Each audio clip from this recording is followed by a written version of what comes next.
So, good evening. Yeah, and good evening absolutely nosed it up. Bruv, you had one job, top Spurs. You absolutely threw the game in the bin for no apparent reason. However, somebody who didn't nose it up was Super Duper Mick. And he actually played our best midfield. Who knew? Yeah, Skelly in midfield, Eze in midfield. Declan weren't running around like a madman. Yeah, he saved his legs. He took him off. Bukayo Saka looked energized. It's like somebody plugged him into the mains. My striker. Right, both of you, we need a word on our striker, by the way. Yeah, you two can hold that. Right, and Matty will be joining shortly, by the way. Yeah, Matt is currently on his way home. Yeah, you two need to talk nicely about my striker. Benjamin Sesko. Yeah, you two had me in stitches in the group chat, by the way. DJB. Yes. Happy Bank Holiday Monday, my friend. How are you? I'm all good, mate. I'm all good. Yeah, pleased to be here as always with Kenny Ken and Matty when he comes along and yourself, Lee. A bit disappointed with the Aston Villa lineup yesterday because I didn't think a couple of reasons on that, as you touched on that game before we talk about obviously the Arsenal. This league has always been high on integrity. And one thing you can say about this league is, like Everton tonight, they will give it their all. They won't worry about, who's going for the Premier League and all of that. I just felt that Aston Villa didn't only let themselves down yesterday, but they let the league down, really, by making all them changes. And it wasn't fair on West Ham, to be honest. But, clubs have to think about themselves and other clubs don't think about their other clubs. So I get that. But moving on to Arsenal, yeah, great win against a Fulham team that was not full strength. I was shocked with Fulham, if I was going to be honest with you. I thought they'd offer more than that. But we were just too good for him in the first half. As for Lewis-Skelly, he's put himself in the shop window again, and he's going to put a more price tag on him. Let's be honest, he hasn't played him all. Let's talk about Lewis-Skelly, how I see it. Lewis-Skelly, every single Arsenal fan in the land, including myself, was saying that he's a midfield player. He then gets put to left back. And then all the Arsenal fans was convinced that it was a masterstroke by the manager putting him left back, that he's a genius and he's the next Ashley Cole. No, he's not. He's a midfield player. Then when Calafiori comes to the club and everyone else, Lewis-Skelly's nowhere to be seen. He's not flavour of the month. He gets dropped. He doesn't get played. He's in and out the team and he doesn't get played. Now, yesterday, some reason on Saturday against Fulham, he pops up in midfield. Surprise, surprise. As a brilliant game, changes the whole dimension of Arsenal team going forward. That allows Saka more freedom, allows Gyökeres to operate in a more central role. It gave Trossard more freedom to do his stuff on the left. Declan Rice could then play as the midfield player that we initially bought him for. And the whole team looked completely more organised. However, realistically, before we get excited on Lewis-Skelly, and I don't want to dampen things, but I'm realistic. How many games is Lewis-Skelly going to play under this manager going forward? If you think that is the turning point and he's going to come into this team week in, week out on a regular basis, he's not going to. And if Lewis-Skelly don't play enough games, unfortunately, he's going to be sold. He's already been linked with Man United. And unless he plays games, because Lewis-Skelly's agent, whoever it may be, is not going to sit back and let the grass grow underneath him. He's going to want his player, or they're going to want the best for Lewis-Skelly.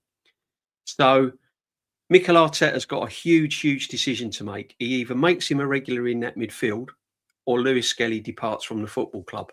So brilliant that I saw him on Saturday in midfield, but you've got to be realistic to the fact of the matter is he going to play on a regular basis above Zubimendi?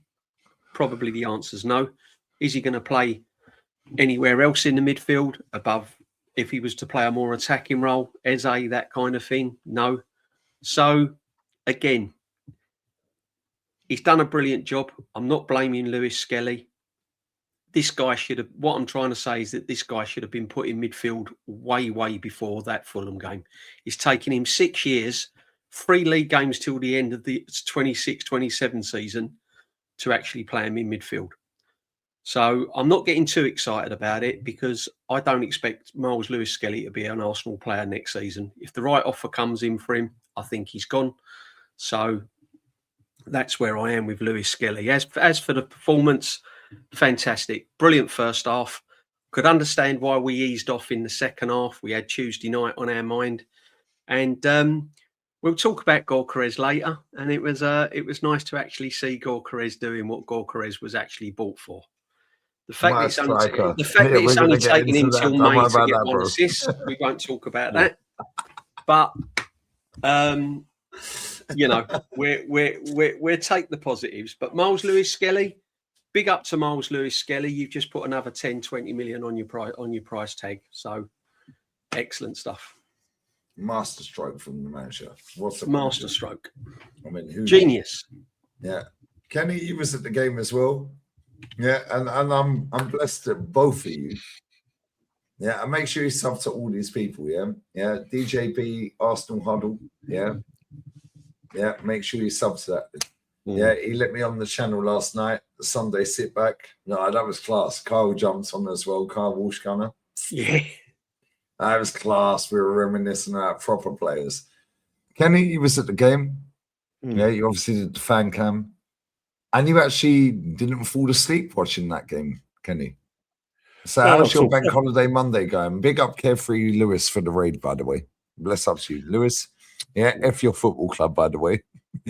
F your football club, 9th in the league. Yeah, well, big up to you.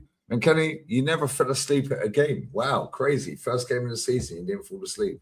Well, yeah, first and foremost, yeah, you know, touching on what they said, what DJV said about the Spurs Villa game, I second that. If you're in a situation and you needed 2 players to save your life, you might as well just write your will. If you're playing Jadon Sancho, Timmy or Ross Barkley, just write your will because they're not going to save your lives. I mean, Jadon Sancho, I mean, he goes from loan to loan and he's never impresses anyone. He's nicking a living. Ross Barkley's nicking a wage. I mean, both of them, you know, it's never them, is it? It's always the other clubs are part of it. I mean, Jadon Sancho says it a lot, but Unai Emery, what are you thinking? But one thing is that we've been there with Unai Emery, and I second what people said. He's given his haters a lot of ammunition. It's not so unnecessary. Don't want the Villa fans turning against you, mate. When you've actually brought them back into regular European football, you know, you better win the Europa League, mate, for your own sake. In terms of like the game on Saturday, I was just as surprised by Fulham until a friend of mine told me before kickoff, you know, this team went away. He's got a terrible away record, and I remembered, yeah, they got piped 4-0 by City, didn't shake a leg, got absolutely smashed by Liverpool.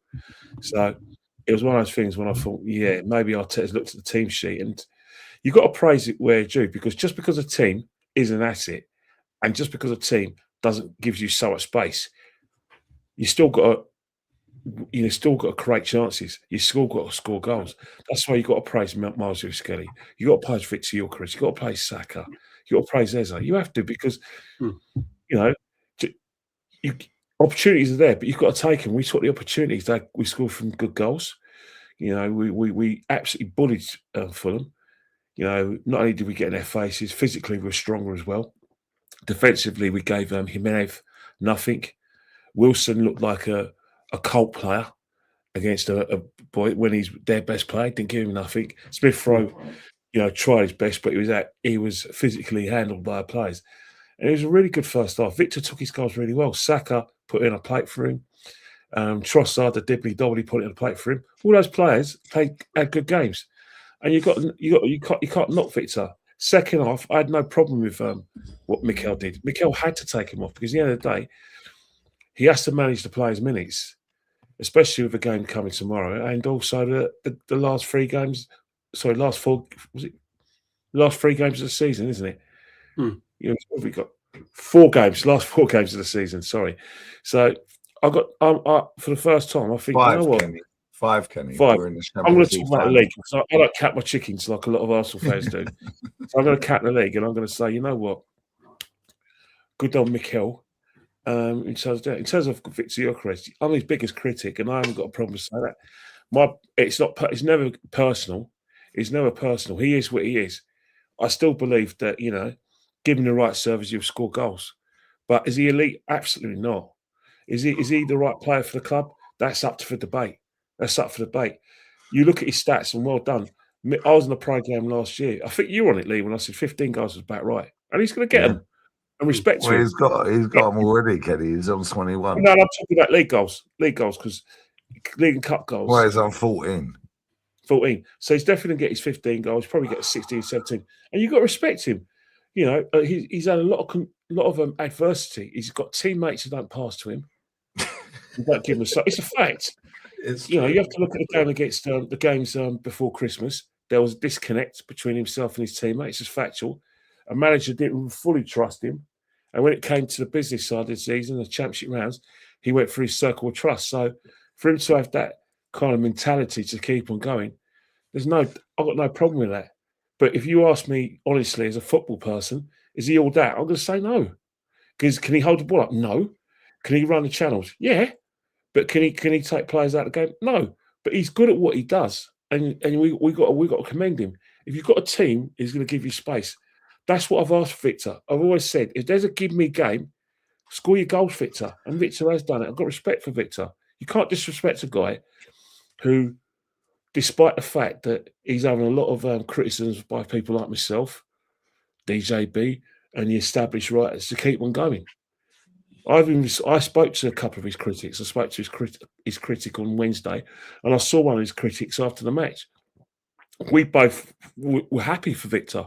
We want him to do well, but we're not going to, change our opinions, because our biggest worry for Victor is people were saying if he had another manager, if he had a Guardiola, if he had a Enrique, he had this manager, this manager. My biggest worry is, what if they came to the same conclusion as Mikel about the requirements of a modern day striker? That worries me. But one thing I'll say is that if you think I'm a bad critic, you need to speak to one guy who I spoke to at the Carling Cup final and see that. No, sorry, mate.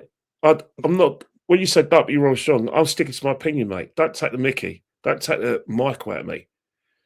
Don't take the absolute Michael. I'm not here to make you feel good by saying I'm wrong. I praise Victor. I mentioned his strengths, but I'm still going to stick to my guns. I'm not doing it for show. I'm doing it because I believe it in footballing. That's facts. I don't do things. I'm not here to play, giant haystack and Big Daddy here with you. I'm not here to play, Tom and Jerry, or like the Three Musketeers. I'm not here about that. I'm not playing games. I'm a grown man. I'm a grown man here, mate. My views on Victor, despite the thing, are not going to change, isn't it? And because I still think technically there's a lot to improve for him, and the manager and quite a lot of people have said the same thing. So sorry, mate. You might as well go back to watching someone else. But that's me. I was going to say before Lee put it up that I shouldn't have been here. Big up Semi. Big up Semi. Before Lee put it up, now it's up to Victor now to shoot us towards the title, shoot us towards the Champions League. That's his challenge, because he's the last man standing when it comes to playing up top. He is the last man standing. Kai Havertz is nowhere at all. Don't worry, he's boxed up. It's right, Timmy. He's boxed up. He's boxed up. Yeah. 29's boxed up, lads. He's boxed up that much. He's injured again.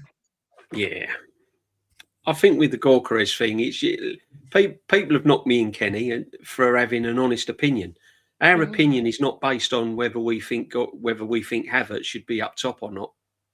Our opinion is based on what we see week in and week out. And you're live and direct in the ground. Yeah, and it's not based on the manager. It's not based on whether Havertz should be playing instead of Gyökeres. It's just an honest opinion of what we see, and what we've seen on a daily basis, week in and week out, is someone that's been a bit lost, whose first touch hasn't been where it should be to play up front for Arsenal, and he has had to improve in certain areas. We've never denied that he can score goals. I've always said that he can score goals if the system is played correctly. And on Saturday, by putting MLS in midfield, allowed the freedom across the pitch for Gyökeres to concentrate on one thing: get yourself in the box, get between the defenders, and score goals. And that's all really you want from him. And that's the only thing he's really is what we've bought him for, is to score goals. If he can do that, that's fine. Leave all the other technical stuff and all of that stuff to players around him. That's what I see. So unfortunately, it's not Gyökeres' fault. It's just the way the system's been. The systems hasn't allowed him to be in the box to score goals. He's had to try. I think he's tried too hard in certain games throughout the season. I think he's tried to impress too much, and it's not his game. It's not his game. However, I've not once sort of said I want Havertz instead of Gyökeres, which I've been accused. Well, you want Havertz, you don't want Gyökeres. No, I'm not saying that. But even if you ask Victor Gyökeres, he would turn around and say, I've got to improve on certain aspects of my games. And there are certain aspects of his game he needs to improve on. If he can do that, along with his goal scoring attribute, he will be an outstanding forward and a big force for this football club. But we're going to see what he does tomorrow night. These are the games that we're going to judge him on. These are the games that we've got to look and judge him on. And unfortunately, tomorrow night we'll probably revert back to Zubimendi in midfield. We're probably going to revert back to, if Odegaard's fit. And this is the problem. This is the lineup we're going to revert back to. And that don't suit Victor Gyökeres.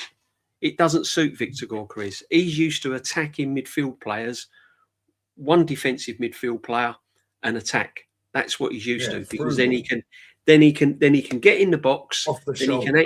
Then he can hang off the shoulder. He can hang around the penalty spot. He can wait for his wingers to beat the player and get the cross in, and he can latch onto a cross or something like that.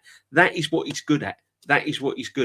When he's asked to do all the other things that Mikel's asked him to do, that is rubbish. He's been found wanting.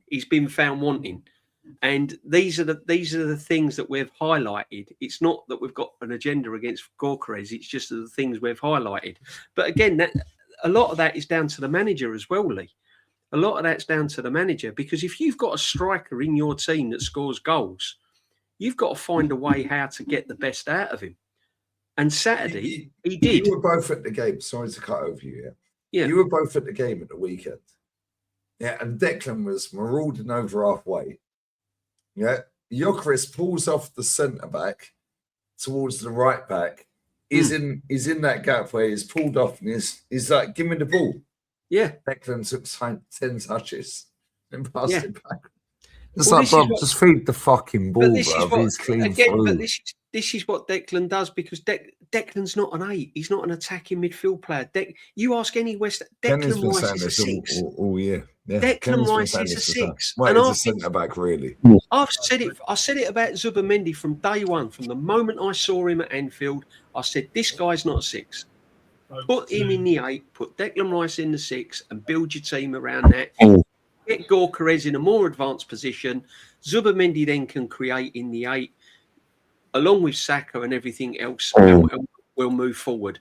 But he's not done that. He's stuck to the same principle week in, week out. And up until Saturday, that first half, let's be honest, the football's been crap. I can't sit here just because you're paying thousands of pounds to watch this. Yeah, I can't sit here just because we've had one good 45 minutes for a long, long time and say the manager has suddenly changed his tune. He hasn't. You'll see that tomorrow night. And when we go to West Ham on Sunday, well, that's That's their cup final, League Cup, FA Cup, the European Cup. Declan Rice, the Declan That Rice is derby. everything for West Ham rolled into one. So again, the pressure's going to be on. We'll see how we go. We see how we go. Do you know what's funny? I was sat in a boozer down the road. Fucking fuck that Spursy pub, bruv. Yeah, I infiltrate their pub every day. There was 2 West Ham fans in there. They've given up. Lads, they've given up. They're like, nah, we're done. Yeah, we're done. Yeah, the geezer that rocks up, and he had the booze to turn up for the bar, their delivery driver. Yeah, he was Nottingham Forest. Yeah, and he'd gone from bar to bar, dropping off the drink and all that, yeah. And he was like, wow, that geezer's still down. I was like, yeah, he's still down. And that was a mad injury, by the way. Yeah, watched it. Yeah, it was horrible, wasn't it? Fucking, that was like David Luiz, like, against Raul Jimenez. It's similar, yeah? Yeah. Maybe it's not as bad as that, and hopefully it ain't, because that was fucking crazy. Did the lad make his debut? Yeah, I think it was his debut. I think it was. Number 55, Derry. Yeah, that was nasty. Yeah, this guy, Sean Derry's mate. Yeah. I have no idea, to be fair. Somebody in the chat, Chelsea fans, tell us.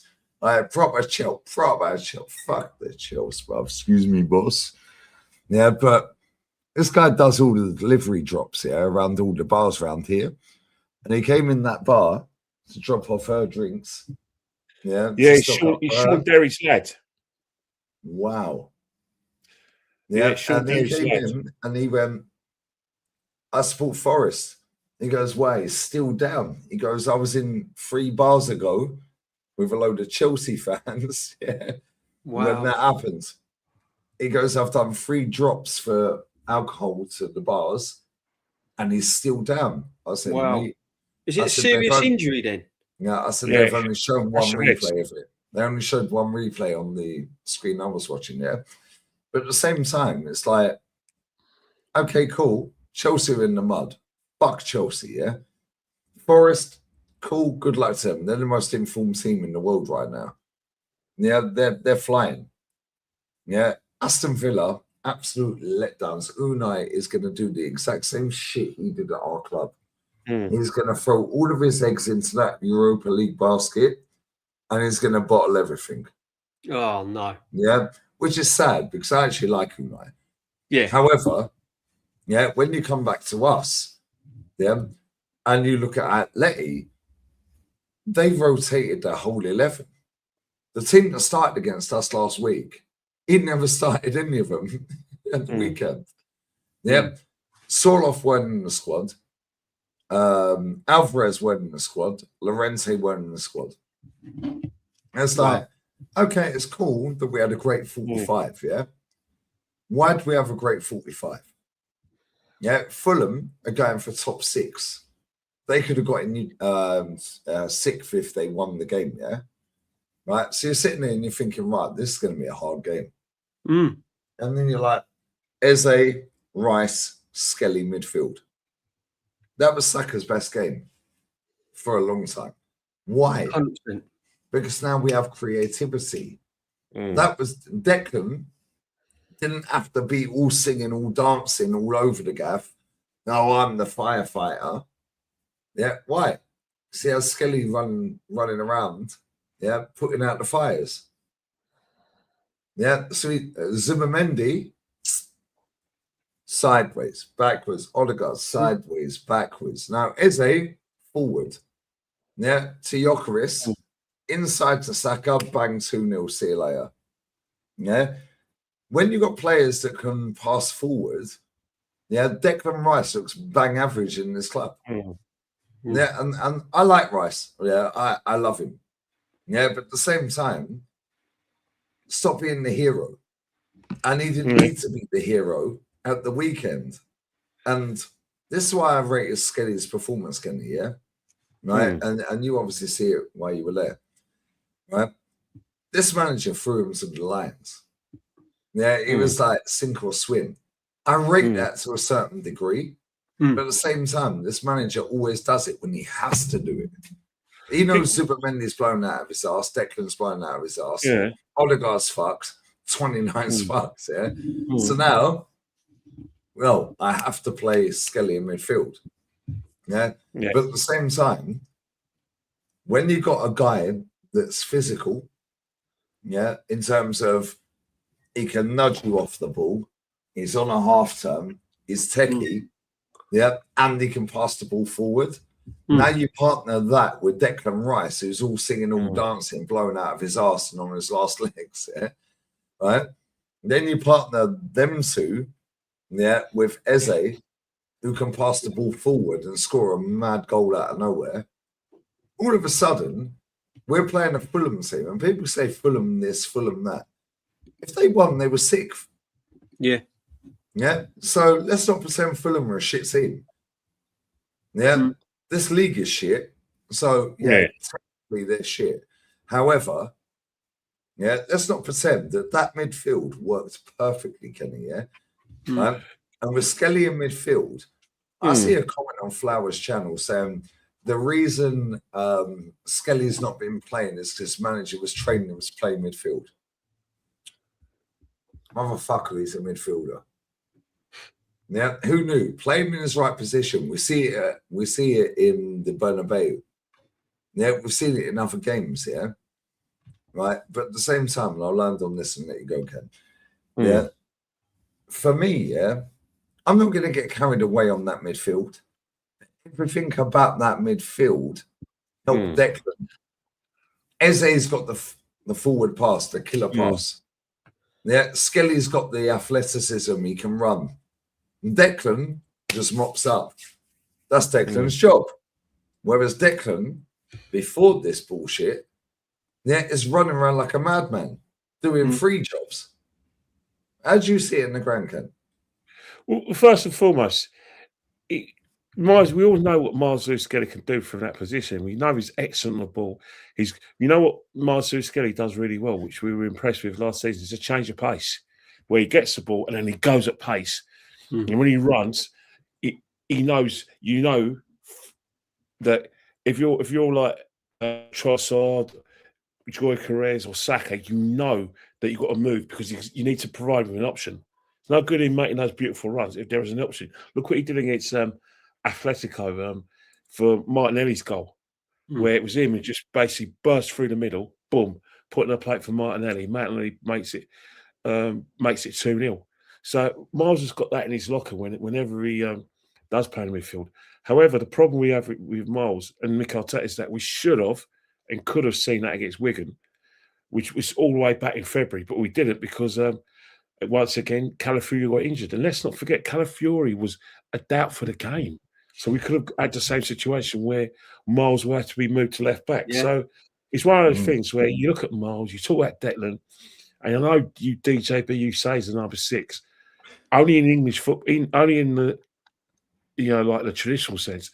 In the proper sense nowadays, the problem with Declan, you're going to, at the number 6, is that last season when he was the number 8, I know it was sort of like a transitional for him, but he did play his best football there because we had to party with him.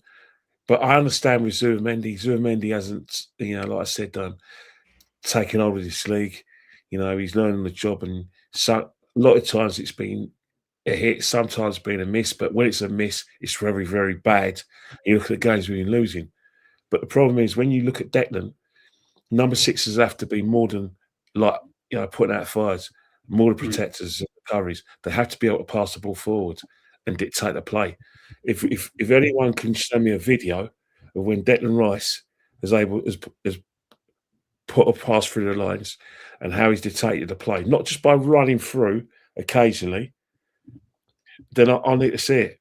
I need to see it because I do think that if he does play in the World Cup, that's going to be a talking point within the squad.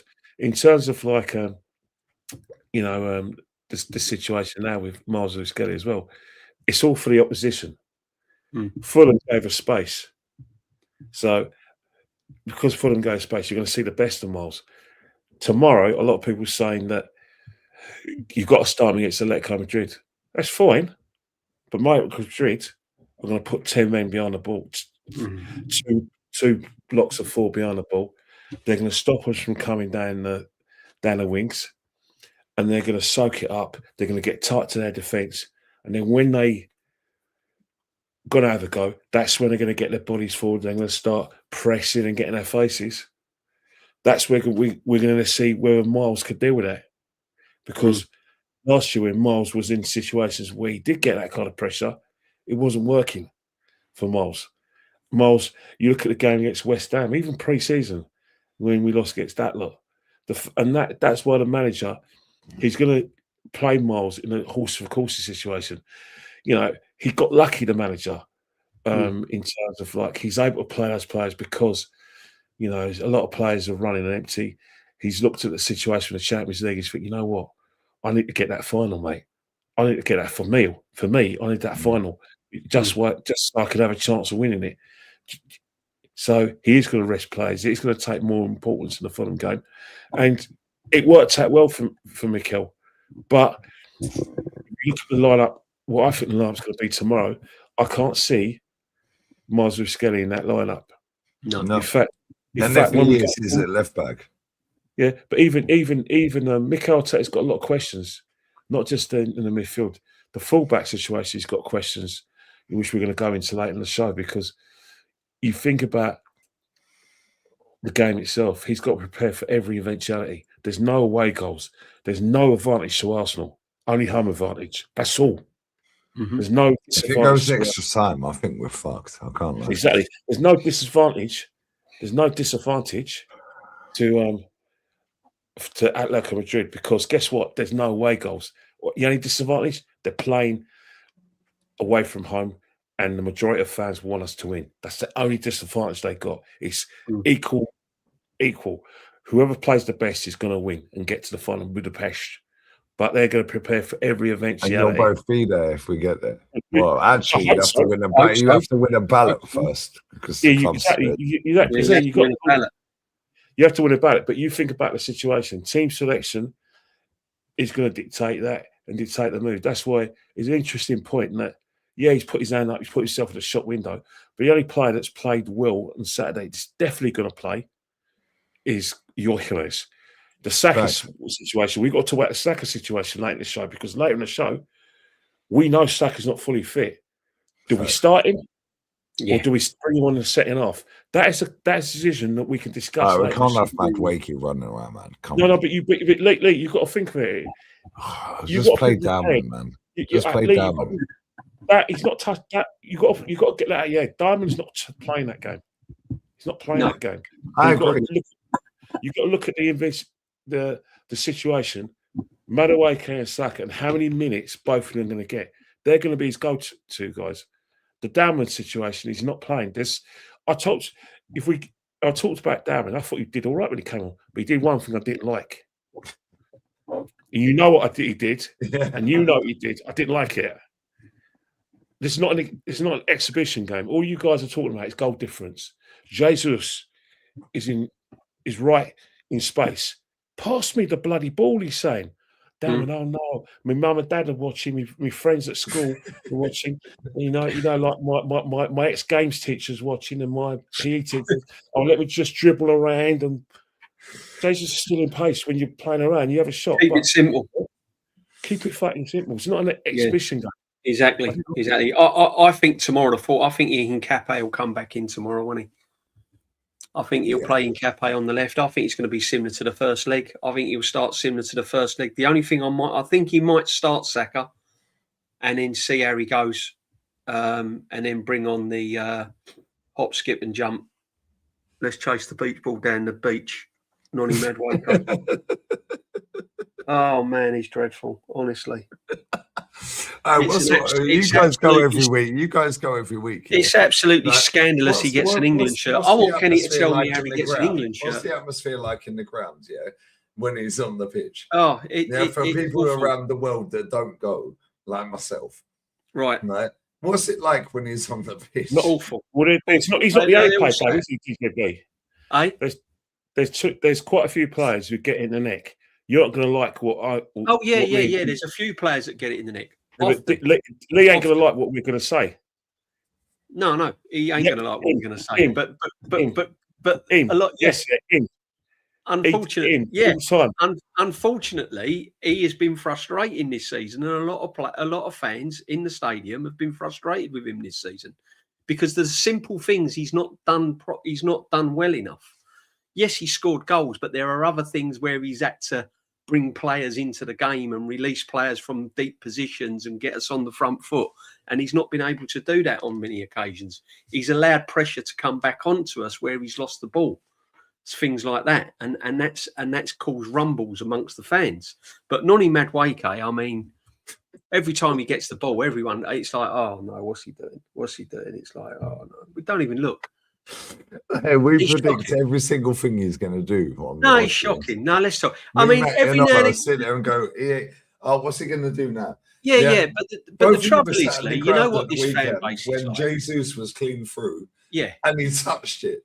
It's like, bruv. But the problem is, Lee, you know what this fan base is like. Madueke will hit the odd weldy. He'll cut inside. He'll go get and score the off, Champions and he'll League winner, score, and they'll love right? him. And that's the one moment that they will go on. Yeah. Oh, he's brilliant. I don't know what all this fuss. I don't know why Madueke takes all this stick. Well, hang on a minute. He's had one moment against Bruges, and that's it. That's all he's had. It's May. We are at May. We are 3 games till the end of the season. He's had one moment at Club Bruges. We paid £52 million for this brother, and we sent Wanyeri out on loan. Yeah, but I just don't get it. But the thing is, you look at the left-hand side, Kenny, as well, isn't it? Mm-hmm. The left-hand side. Yeah. There's people around me that sit around me saying we might as well play with 10 men. Yeah. We might as well play with 10 men. Seriously, that's very toxic. You have to take the season in context. We should have had this league wrapped up. That game against Fulham should have been the defining moment when we lifted the Premiership. We should not be going into Sunday's game against desperate West Ham. Let's be honest. It's all or nothing for West Ham on Sunday. All or nothing for West Ham on Sunday. And we should not be going into that game still wondering if we're going to win the Premier League or not. It should be done. And the reason why it ain't done is because decisions haven't been made. And the players in the attacking third, I don't know about you, Kenny, it's just not been good enough on a consistent basis. It's not been good enough. But you know what football's like, isn't it? People tend to forget that. Forget these sort of things if you win. Like, for instance, it works both ways. From our point of view, it should have been out of sight because, you know, we had all these advantages, Man City dropping points. But Man City fans could point to the fact that, hang on here, we should have been neck and neck with Arsenal had we not dropped points against Chelsea at home, Brighton at home, Nottingham Forest at home, dropped points against West Ham, lost against Newcastle. Yeah, at St James's Park, all those sort of things. You know, Haaland went on a scoring drought. I mean, Haaland normally is away. Like, what's his name? Igor Thiago is catching Haaland up in terms of the goal average, and he's caught Haaland up because Haaland went for a goal scoring drought. Now, Man City fans can point to that and say, you know what, that's what cost us a challenge. And now, if Man City go on and win the league, go and win their own treble, everyone's going to forget the fact that Haaland went for a goal scoring drought and that they only were able to compete for the league at the 11th hour because we kept dropping points. But they would say, well, we should have been challenging because Haaland didn't turn up. And then they will say, well, we've had to buy Semenyo and Gahey, and that helps. So it kind of evened itself out. Both teams, Man United and Man City and Arsenal, have made mistakes and benefited for each other's, mistakes in terms of dropping points. We should have been away when they were dropping points and benefited from their misfortunes. And we did, to a certain extent, benefit their misfortunes. You think about the Everton game, and then they dropping points. Us beating Brighton, then they dropping points against Nottingham Forest. They're now benefiting from our misfortunes, and now we've got to go. So it's a situation right now that there's no margin for error for either side. There's no messing about. There's going to be no, 6 games to go, 10 games to go. The games are running out for both There's no teams. pussyfooting around. Exactly. Yeah. I mean, because if City pick up 3 points tonight, and then I think they play Brentford before we play West Ham, don't they? Mm. So they could. So if Yeah. they win their next 2 games, they could effectively be top of the league. With us going into that West Ham game. Well, it's to a certain extent, yes. That's the situation, especially with the game. So the pressure's on, and you both teams have got situations that are in their favour. They're banging form. They've had significant rest, and the situation is that players are coming to the party. Doesn't matter if Haaland don't score, because now that Shirky's going to score, and if Shirky don't score, the left back O'Reilly's going to score. Or Semenyo. Exactly. Your situation. So there's goals coming around. That they are going to create such situations that are nothing. They're managing the health and fitness of Rodri, but if they don't have Rodri, they've got Gonzalez. So they're it's a similar sort of thing. Both teams are under a lot of pressure. We're under pressure because we haven't won it, but they're under pressure as well. Because remember one thing about Man City, they didn't win anything last season. No. So we're as cool as they like. They don't want to go 2 years without winning the league. Man City don't do that, do they? No. They have to win it every year. So they're in just as much pressure as us. Not at all. I'm just worried. I'm just worried how much tomorrow night's going to take it out of us, because if we don't get over the line tomorrow night, I'm worried about whether that's going to have an effect on the. Oh, it will have a massive effect, mate. It'll have a massive effect because similar to the Carabao Cup final, because it's taken us. It's taken us all these weeks to get over the Carabao Cup final. You can see that in their performances and the way they've played. Would I be out of order to say that it will affect us more because, and it's not a dig, because it's just a fact that our cousins from Europe and other parts of the world care a little bit more about the Champions League than the league. They love our league, they love the competitiveness of it, and like the fact, and they are motivated. But the Champions League does put them in. It is the competition that everyone in the world watches. Obviously, people watch the Premier League, but the Champions League is a World Cup every year. So, not winning the Champions League that would cause a big effect. Now, I'm not, because of no disrespect, but when you've got players who go to PSG, the non-French players, they're not going to PSG to play to beat Lyon every week or Marseille. They're going to because they've got a chance to win the Champions League. It's like the players go to Real Madrid. So you're right. It could have a detrimental effect because of the importance. Again, not to us. I want a league more than anything else. You want the Champions League more than anything else. Yeah, I want the Champions League. Yeah, it'll hurt me. But what will keep me going is that we've got a chance to win this league. Yeah. Yeah, I mean, the Premier League will be. I mean, listen, I'll be over the moon if we win the Premier League. Of course, I will. But I think, given the choice, and I've said it from day one when we was on Deluded Show as well. For me, it's the Champions League. I think we've got a great opportunity this season to get to the final, and then who knows? Once you're in the final, I mean, a rampant PSG, Bayern Munich. Lee reckons that Bayern Munich, he'd rather play Bayern Munich. He's right. Bayern Munich would probably suit us better. I don't know. I think PSG defensively would give us more opportunities. Do you think so? I think defensively they're a bit erratic. They're a bit all over the place. Did you see what they did at Anfield though? When they had the lead 2-0 lead, and what's happened is they were Lewis-Skelly and Dembele and Doué were tracking back. They were kind of preventing the overload. Mind you, Liverpool very predictable at Anfield. But I look at Bayern Munich and they play the high line. And when you play the high, but the problem is when you have the high line, you're talking about you're at midfield, you're at sound like Miles, who could just go boom, pass through the lines, isn't it? That's it. Yeah, you got to have that. You want Odegaard with his like lollipop passes. But the thing with Bayern Munich is that Musiala's fit there. Yeah. They've got Diaz is fit. Yeah. They've got Harry Kane. They've got Elise. And what Harry Kane does to combat that high line, they're always creating chances, because what's happening is that Diaz will run at you and create space. Elise will run at you and create space. but he won't run at you. He'll go down his rings, but he'll always try and get the ball, try and make something happen. You know, Musiala will just run at you at pace and create space. Oh, so it's frightening, that's isn't dangerous.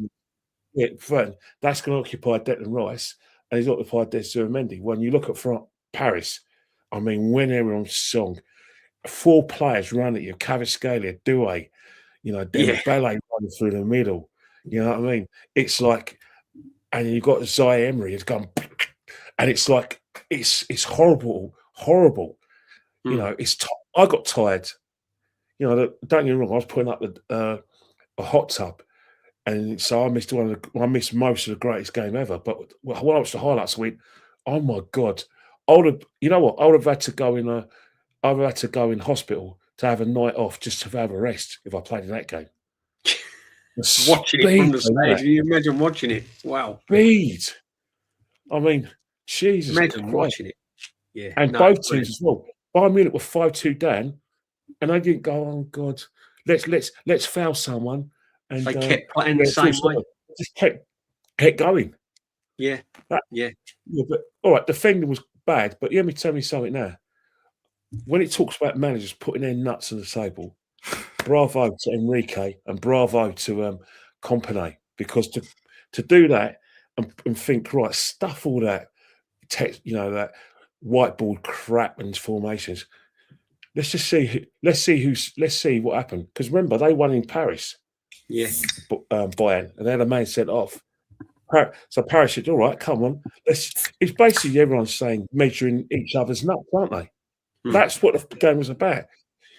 No, everyone, you know, you're going to watch a boxing match on this Saturday, you know, versus, you know, Dubois versus Wardley. There's going to be none of this, you know. No, move. Wardley's winning that. Wardley's winning that, and he can. Both of them are going to want to knock each other out because they're knockout specialists. Yeah. You know what I mean? Yeah, Wardley's winning that, isn't he? Yeah, but you're not going to see much technique, and that's what you saw, last week. Yeah. Yeah, but you say that, but look at the quality of the goals. Yeah. The penalties were whatever, dibbly dobblies, yeah?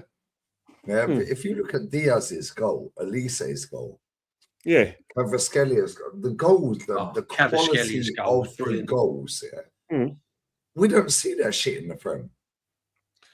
Yeah, I sat there and watched 1 hour. Yeah, 1 hour. Yeah, and I put it in my chat last night. 1 hour Premier League volleys. Yeah, DJ, I said this to you last night. Yeah, 1 hour of Premier League volleys. Yeah, you don't see a volley anymore. You don't see a diving header anymore. Yeah, you don't see someone slapping it for 30 yards. Yeah, so everyone can say, and Kenny, listen, you know I love you. You're my brother, always. Yeah, you're my big brother, respectfully. Yeah. Yeah, you're my guy for life, yeah? Right? Yeah. But at the same time, yeah, you know a fuck ton about football more than I ever will. And say the same with you, DJ, yeah? Right? So I always respect your opinions. But at the same time... Yeah, Jokeris FC. Don't worry about that, mate. Yeah, exactly. But at the same time, it's like when you looked at the quality of the football played in that game, it was like even 5-2 down. I was sat in the bar, yeah, right, with this guy. Bless him, he's had a skin graft today. He's got skin cancer, bless him. Yeah, he's Norwegian. Yeah, morning bread. All the Norwegians know what morning bread means.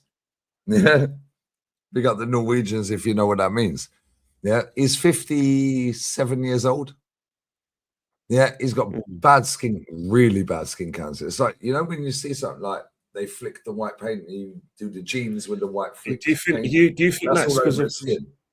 Right? Do you think that's because of precautions? He didn't take precautions to the sun. Because I know a lot of people in Australia. He's got Crohn's disease. He's got fucking. It's sad. It's really sad. He's immune because I think he's immune system.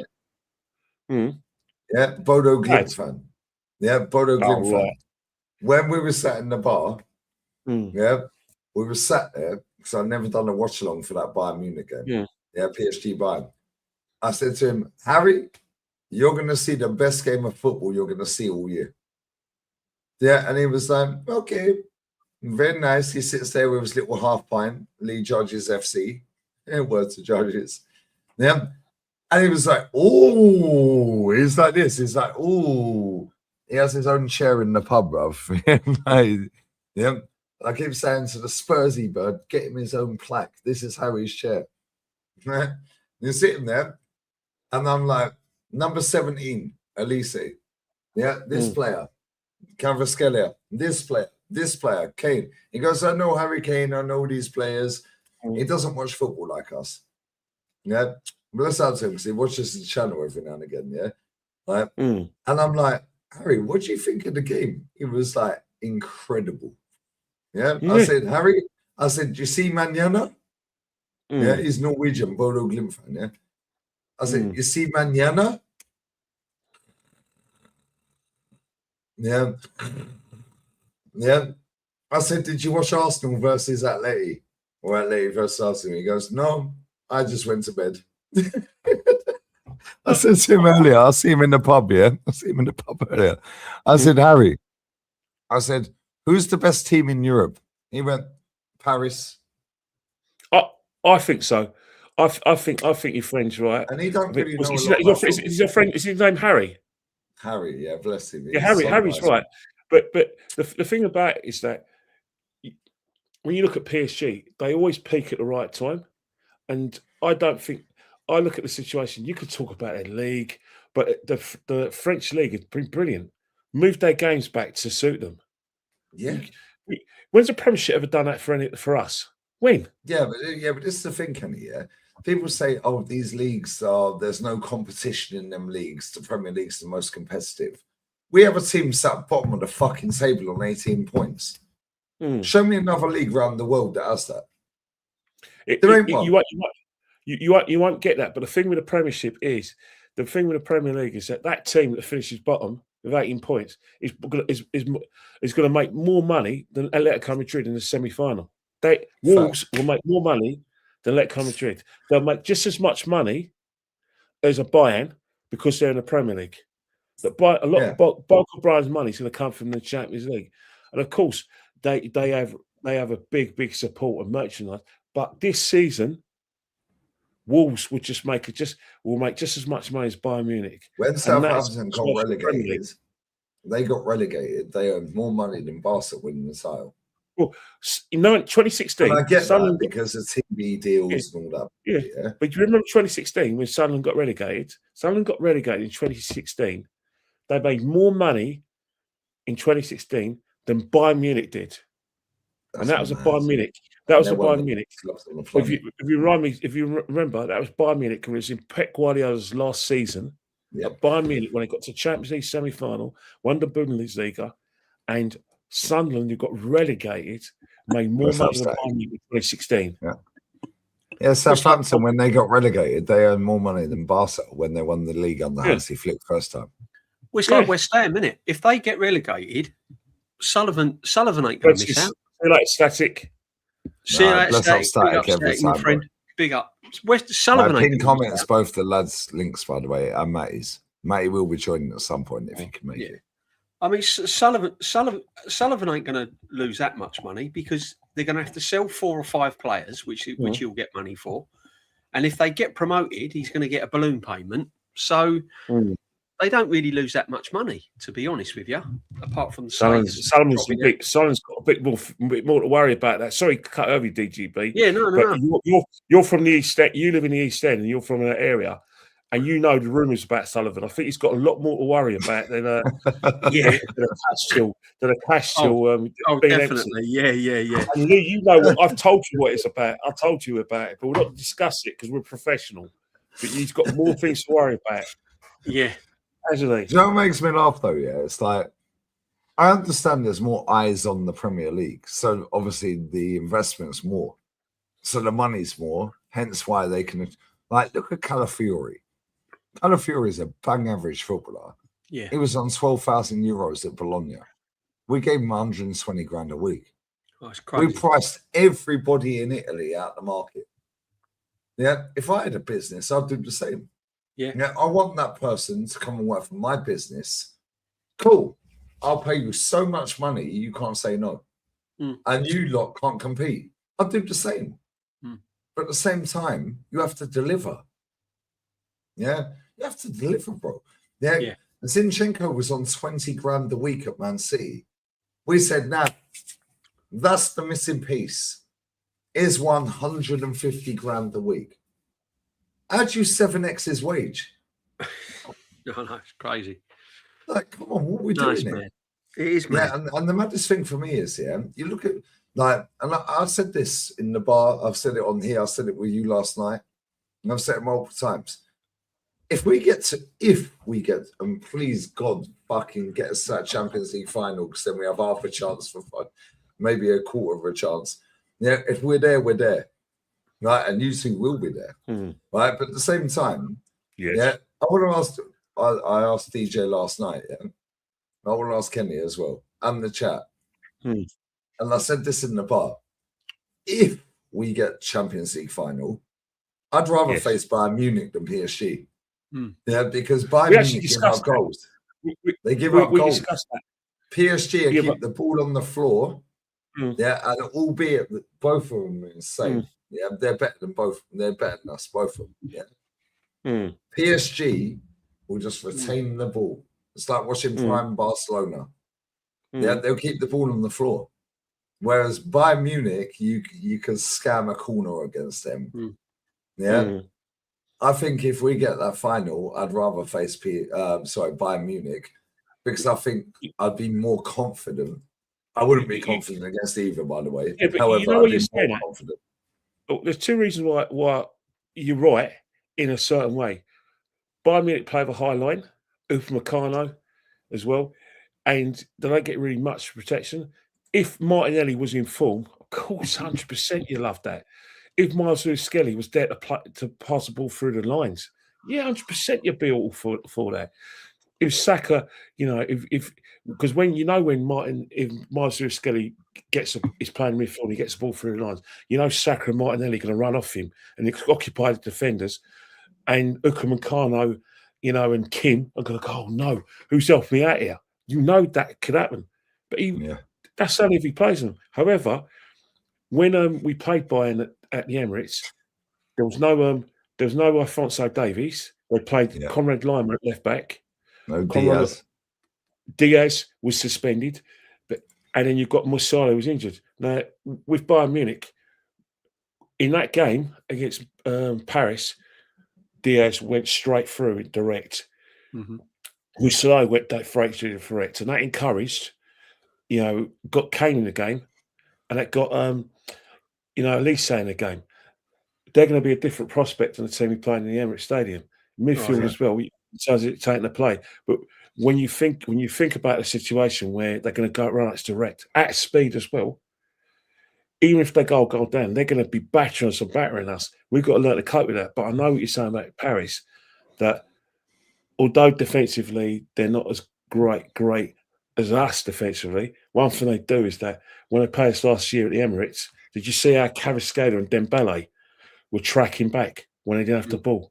When they wouldn't let us have the overload. You see how Donnarumma kept them, made some really crucial saves. But from a defensive point of view, it was hard to break them down, especially in the first leg. The second leg, after they weathered the storm, bang. Yeah. They went to wave of attacks. That was an arse whooping. We got an arse whooping in that semi-final. Yeah. And it weren't a 7-0, but we got took to task. We got took to school. Yeah, we was at that was literally levels, wasn't it? Yeah. Yeah, and it's annoying. If he said that, by the way, and Gary, you're my guy always. Love you, bro. Yeah. It's 29 and Odegaard are both available for our game against Atleti. We just check. We're finished. Rodri's not playing tonight. Right, he's not. So it's going to be Gonzalez. Yeah, and they're still Doku on the left, Semenyo. Yeah, and I think Pep's best record against any Premier League team is against Everton. I think he's lost one game against them. Ireland up front. Yeah, we're fine. Got Doku, Semenyo. By the time we play West Ham, they could be top of the league. That's what I'm saying. And we could be out of the Champions League or in a You final. know, That's Gary. why this game tomorrow. Yeah, that's why this game tomorrow is so important. We get to a final. Now we're bang. Yeah, hold that, West Ham.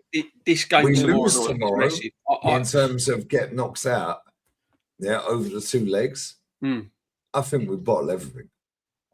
I think this game is crucial tomorrow night. I really do. You're both going to be there, man. I can't. I'll be honest with you. The atmosphere is going to be mad. I think you'll see a completely different Atleti to what you saw in the first leg as well. Yeah, it's going to be wide open tomorrow night. I just don't want it to go to extra time because you think they'll be strong in extra time? Our legs will go. A lot of the team have played a lot of minutes, a lot of high pressured games. Gabriel has played intense football in big games week in, week out. You look at their body language at the end of each game. They're not just physically. Look against Newcastle. They're on their fucking knees. It's mentally drainingly. They've had to get up. Every single game's been a cup final for this football team. Every single game. And it shouldn't be like that because it shouldn't be that emotional. So if it goes into extra time, the crowd's going to get edgy. It's going to get nervous. It'll be nervous in there because one thing tomorrow, no disrespect, but it won't be a tourist attraction tomorrow. It will be your proper die-hard Arsenal fan. He's coming tomorrow, yeah. Yes, it'll be your proper die-hard Arsenal fans tomorrow. Win. Yeah, it'll be. And he's happy to go all the way to Pens. Yeah, so it'll be your Arsenal fans in there that will get on the backs if things ain't going right. Mind you, though, guys, the last penalty shootout they had, they lost to the final to. They've lost 4 out of their last 5. Yeah, they lost to Sofia Dad. They got an American guy managing Sofia Dad, didn't he? Yeah. And by the way, what phase is he in? Yeah, because he got the job in the 20th of December. Funny enough, the same day as Super Duper Mick got the job at Arsenal all them years ago, 20th of December. Yeah, but I think the thing with Atletico as well. Remember they lost to Real Madrid in a penalty shootout when there was a double. They lose a lot of penalty shootouts, but the problem is, sorry to cut over you, Ken. Right? The problem is when they play these cup competitions, Oblak's normally not in goal. They have Musso in goal. Oblak's starting tomorrow. Oh yeah, he's starting and finishing. But Alvarez weren't in the squad at the weekend. Lookman never got a game. Griezmann came on as a sub, and Sorloth went in the squad. Yeah, the last 3 games they've played, they have rested pretty much their whole team. Yeah, and at the weekend, they rested the entire 11 that started against us. We couldn't do that. Yeah, that's why I was so gassed with the weekend performance because it's like now we can take Rice off. Yeah, Skelly's balling out. Yeah. I don't know why he brought Zubimendi on. Where's Norgard? Anyway. Yeah, Ben White looks washed, bro. Ben White, when he came off the pitch, you were both in the stadium, so you wouldn't have seen it, Chat my line, Ben White, when he came off, he looked like he was fucked. Yeah. Yeah. He's playing tomorrow. His eyes, he was like, I'm done at this football club. I'm done in general as a footballer. Yeah. Now 29's back. Cool. Like he's going to do anything. Oh, dear God. Yeah. Oh, dear God. Yeah, this Harry that sits in the bar, you can hold that, Harry. I said, what do you think of Odegaard? Yeah, very good player. I'm like, he's my fucking captain, bruv. I said, about very good player. I said, what do you think about Haaland? He's like, he's top. Yeah. I said, so you rate Odegaard? He's like, yeah, he's really good. Yeah, I'm like, you fucking mutant, bro. I fucking swear. Yeah. I'll tell you what, mate. If he plays Odegaard on Everts tomorrow, then we're done. If Martinelli's in that starting 11, we're fucked as well. Madueke as well. Yeah. I think he'll line up with Raya. Yeah, I think he'll put Mosquera. I don't think he'll risk Ben White. Ben White's that close to breaking down. He'll go Mosquera. The centre backs obviously picked themselves. Yeah, he'll go in Cappy. Yeah, then he'll go Zubi, Rice, Odegaard. Maybe if he thinks he's flash, he'll play Eze. Then he'll go Martinelli, Saka, Gyökeres. Sorry, Kat. The question was, but Odegaard, Timber, and Havertz weren't in the open training session today. Yeah, but Odegaard's okay that's for all for tomorrow. the eyes. That's all for the eyes. All right, so Odegaard might start tomorrow. That's all for the eyes, Kenny. Mm-hmm. That's Kenny, because we know a certain person that's interviewed us outside the Emirates when we lost Jesse Lingard, 2-0. They had 10 minutes of stoppage time. And that particular woman interviewed us outside the ground. Do you remember? Yeah. She gets in press conferences. All right. Yeah. He's a liar. But the question is that when you look at the team selection, there's questions that you ask. You can't question the selection of the goalkeeper. The centre halves, you cannot question the selection half. It gets interesting at the full backs because when you look at the full backs, of course you've got Ben, and then you've got but you look at the left backs, you've got a massive question about who's going to start left back. In midfield, I still think it's going to be Eza, Rice and Zubimendi. However, there's a massive question about our right. Oh, we go again. Anyway, there's a massive question about our right hand side because Saka has to play in short bursts. But the question is, does he start or does he finish the game? Because Mikel Arteta's got prepared for every eventuality. He's got because the end of the day, as I said before, there's no away goals. It's 50-50 game. Does he start? Does he start Saka and say, right, let's take the game away from them and win the game in the first half? Or does he look at the situation and think, right, in the second half, I'm going to get Noni to run his nuts off and give me 60 minutes, and then he's going to get Saka and said, right, come on, get me to Budapest. That's the question. Kenny, sorry to interrupt you, but if he plays Martinelli and Noni Madueke, if he starts with Martinelli on the left and Noni Madueke on the right, I'll probably watch the other game. I'll probably watch the other game. It ain't. We're effectively. We're effectively. Oh shit! Yeah, it's the only game of the night. For fuck's sake. I think you've got to start your strongest and just take it from now. Try and get a couple of goals, kill the game, and go from there. And then if it goes to extra time, we're going to have to try and ride it out and see what we can come up with. If it goes extra time, I think we're fucked. Well, you've got to look at the situation. We need to deal with it in 90. Goes extra time, I think we're finished. 6 years ago, remember 6 years ago, last 16 game, Atletico Madrid beat Liverpool 2-0 in Madrid. Anfield, Liverpool worked their nuts off, were winning 2-0. Extra time now, Liverpool had nothing left. Yeah, was that Morata? Was that the Morata? Morata, yeah, they won 3-2 because Liverpool just had nothing left. And they were all giving left. it the back. It's a Morata, and he scored, and he fucking gave it. And Simeone was giving it his nuts. Yeah, but see but Mikel Arteta has got to prepare for every scenario because you've got to look at Atleti. Forget about Arsenal. Atleti got a situation. Does he start with Sorloth and Alvarez, or does he do what he did and bring Sorloth later? Because Sorloth is going to have to play a part sometime. Yeah, but he weren't in the squad at the weekend. Neither was Alvarez, and Sorloth never played against us in the first leg. Yeah, I think he'll play. I think he'll start. Sorloth played against Bilbao and scored twice, and we ain't seen him since. Yeah, but he's had a look at us though. Simeone played against us. He knows what he's doing. He's a clever fucking doesn't he? Yeah, but he's got because he's gonna his job is now isn't about Atletico. It's not just Atletico against Arsenal. It's about him against Arteta. Who wins that tactical battle? If he wins the tactical battle, they're playing in Budapest. So Mikel Arteta's got to get his tactics spot on. Am I right in saying, Lee, you probably know this, but when he plays Sorloth and Alvarez up front, does he drop Griezmann in the 10? He normally drops Griezmann, doesn't he? No, he drops him on the bench. Does he? Benches him? Yeah. That's why I was so shocked last week, yeah. And I was saying it on the watch-along. I was like, he played him for 90 minutes. Sorloth's on the bench. Normally he'll play Griezmann 65, 75. Then he'll sub him. He played him the whole 90. But then he rested him this weekend and brought him on as a sub at the weekend. Yeah, so I'm like, but then Sorloth went in the squad. So I was like, Sorloth never played against us. He played against Bilbao, never played against us. Yeah, he brought Griezmann on at half time in that game. Yeah, and then Griezmann played. And it's like, this manager, yeah. That's why our fucking staff were out there measuring the fucking millimeters of the grass the other day. Because Simeone is a fucking wind-up version.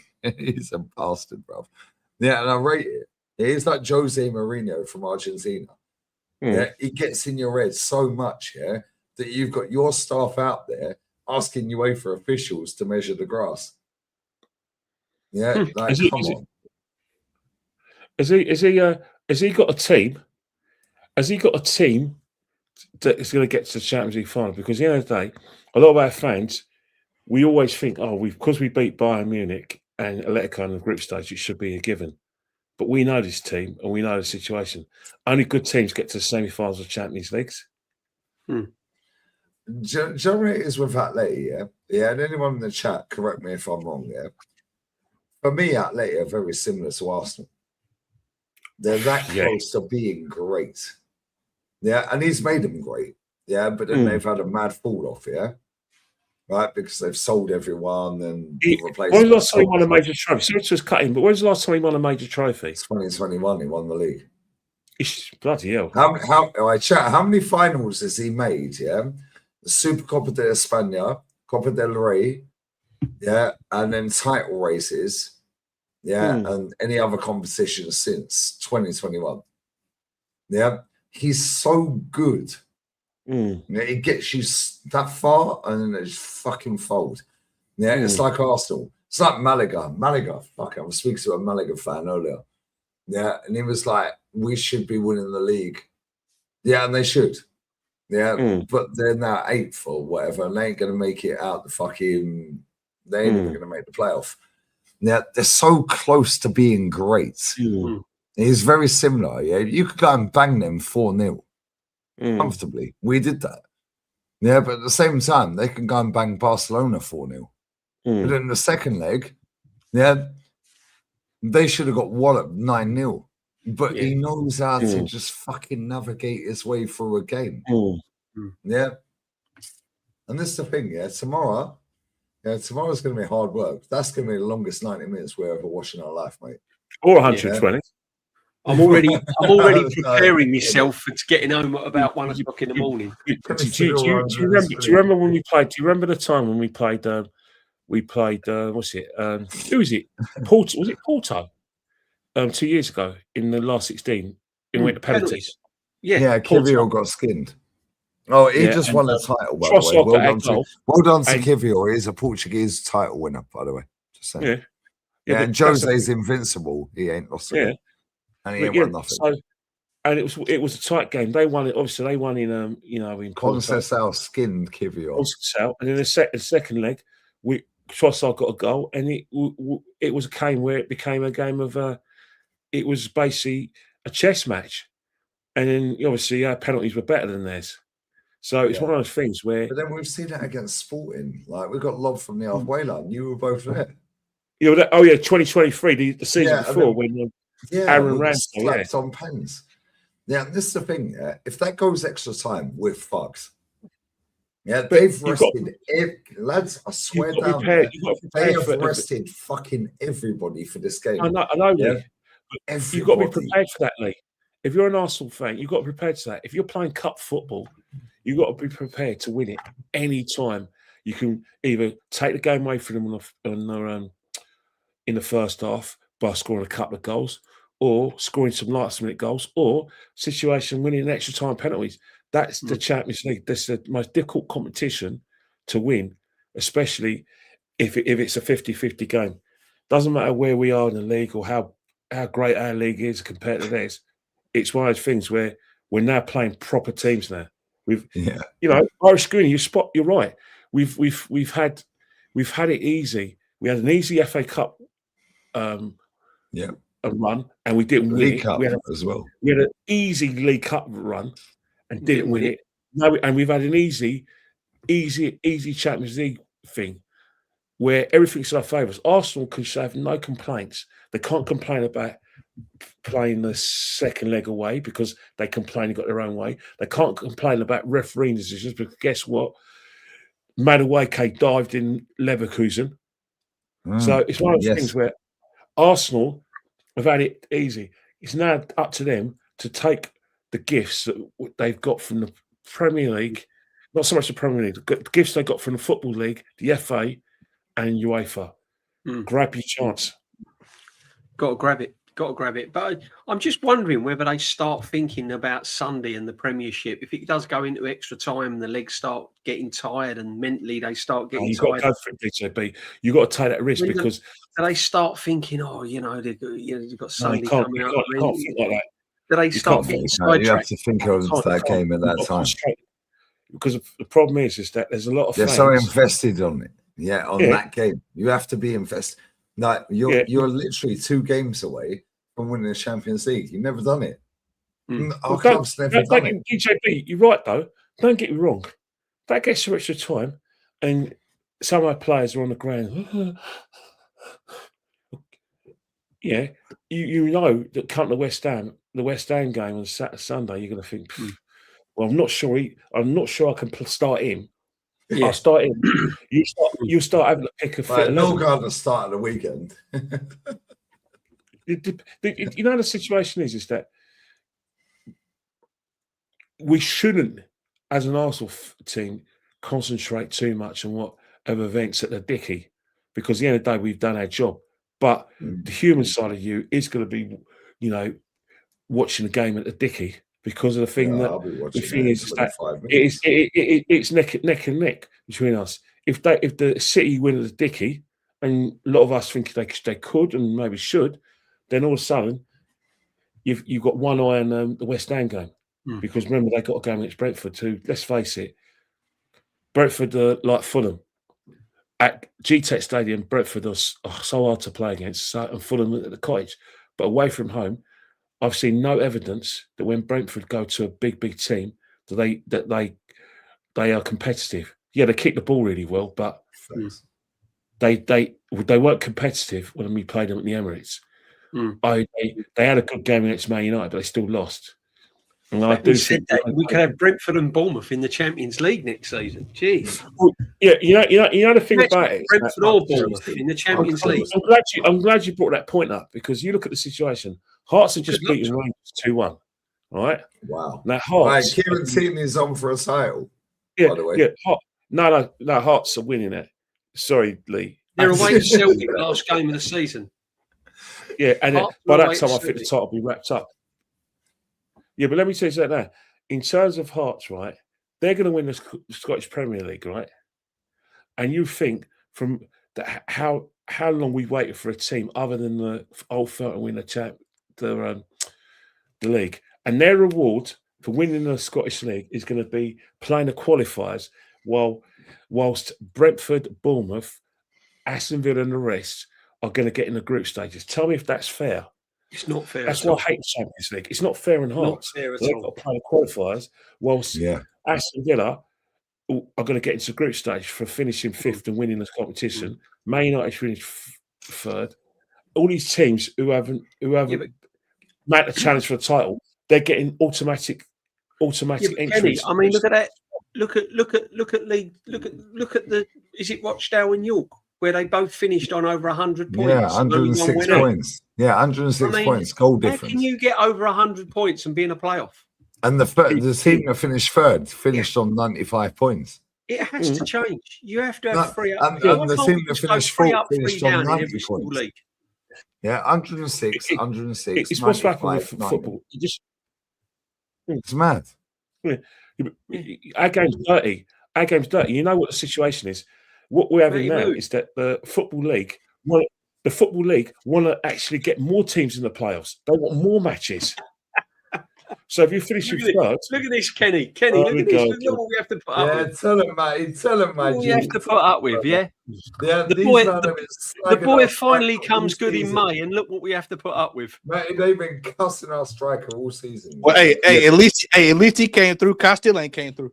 One thing I would say, guys. One thing I will say though. It came through. Can I state 2 facts though? When I criticised Gyökeres after the game against Lisboa at home, none of you guys challenged me because you knew he had a bad game that day. Yeah, but we called it out. We when he said it had on the that. bad We said day. it on the broadcast. Tell him, Matty. Tell him. Yeah, Tell him. we said- No, we ain't letting these two off the hook tonight. Yeah, we ain't letting them off, Matty. I'm glad you joined, bro, because I was a one-man army, bro. Yeah. These two have been cussing our striker all season. We haven't Yes. been cussing him. We've just been. We've been. I we've know been- you sound like Ola. we- I was asking questions. We've been maturely, sensibly analysing him. Oh no. Matty, they've been cussing our striker all season. Kenny, there's a difference between cussing someone and being No, maturely. it's not good enough. First Mature- touch. Oh, he don't. No, he we runs. don't He do runs that. like he's in quicksand. We don't cuss Oh, any yeah, of that. he- We don't he- cuss he- any of he- our. You know what? Score headed goals. But you know what, Lee? They weren't as bad as some of the other folks. I've seen. No, to be fair, these two we're only Yeah, taking. yeah. the piss, You know, it's just a matter of performance with these guys. But everybody else has been a case of. Like, we go back to January. People were saying, you know, sell him in January. Move, you know, go get Alvarez. You had people saying that the team was clearly better with Kai Havertz in it. Yeah. You know. Yeah, what does this yank know? Yeah. I mean, you know, John Cross out there, you know, he's out there talking about Kai Havertz provides, you know, a better opportunity to win going forward. You know, you got the usual suspects every morning trying to explain, you know, what Odegaard and Kai Havertz brings to this team. I'm gonna tell you what those two bring to this team. They bring failure. And the further those two are away from this team in the next 5 games, listen to me. Listen, I'm serious about this when I say this now. If those two are in this team in the next 5 games, you can kiss this title goodbye. Kiss it goodbye. Mm-hmm. And I'm being serious as a heart attack here. Mm. That team you saw this past weekend is the team that needs to be going forward for the rest of the season. End of discussion. Saka's finding Jokeris. Jokeris finding Saka. Skelly's running through midfield. That was the best we've looked in. I mean, that was outside of Spurs. You got to go back 2-3 years to talk about a performance like that than what we saw this past weekend. Mm-hmm. But I'm telling you now, if Kai Havertz and Odegaard is in this team at any point, if God forbid, don't block Ryan, by the way. Sorry to cut over you. Marie, don't block him. He's being sarcastic. If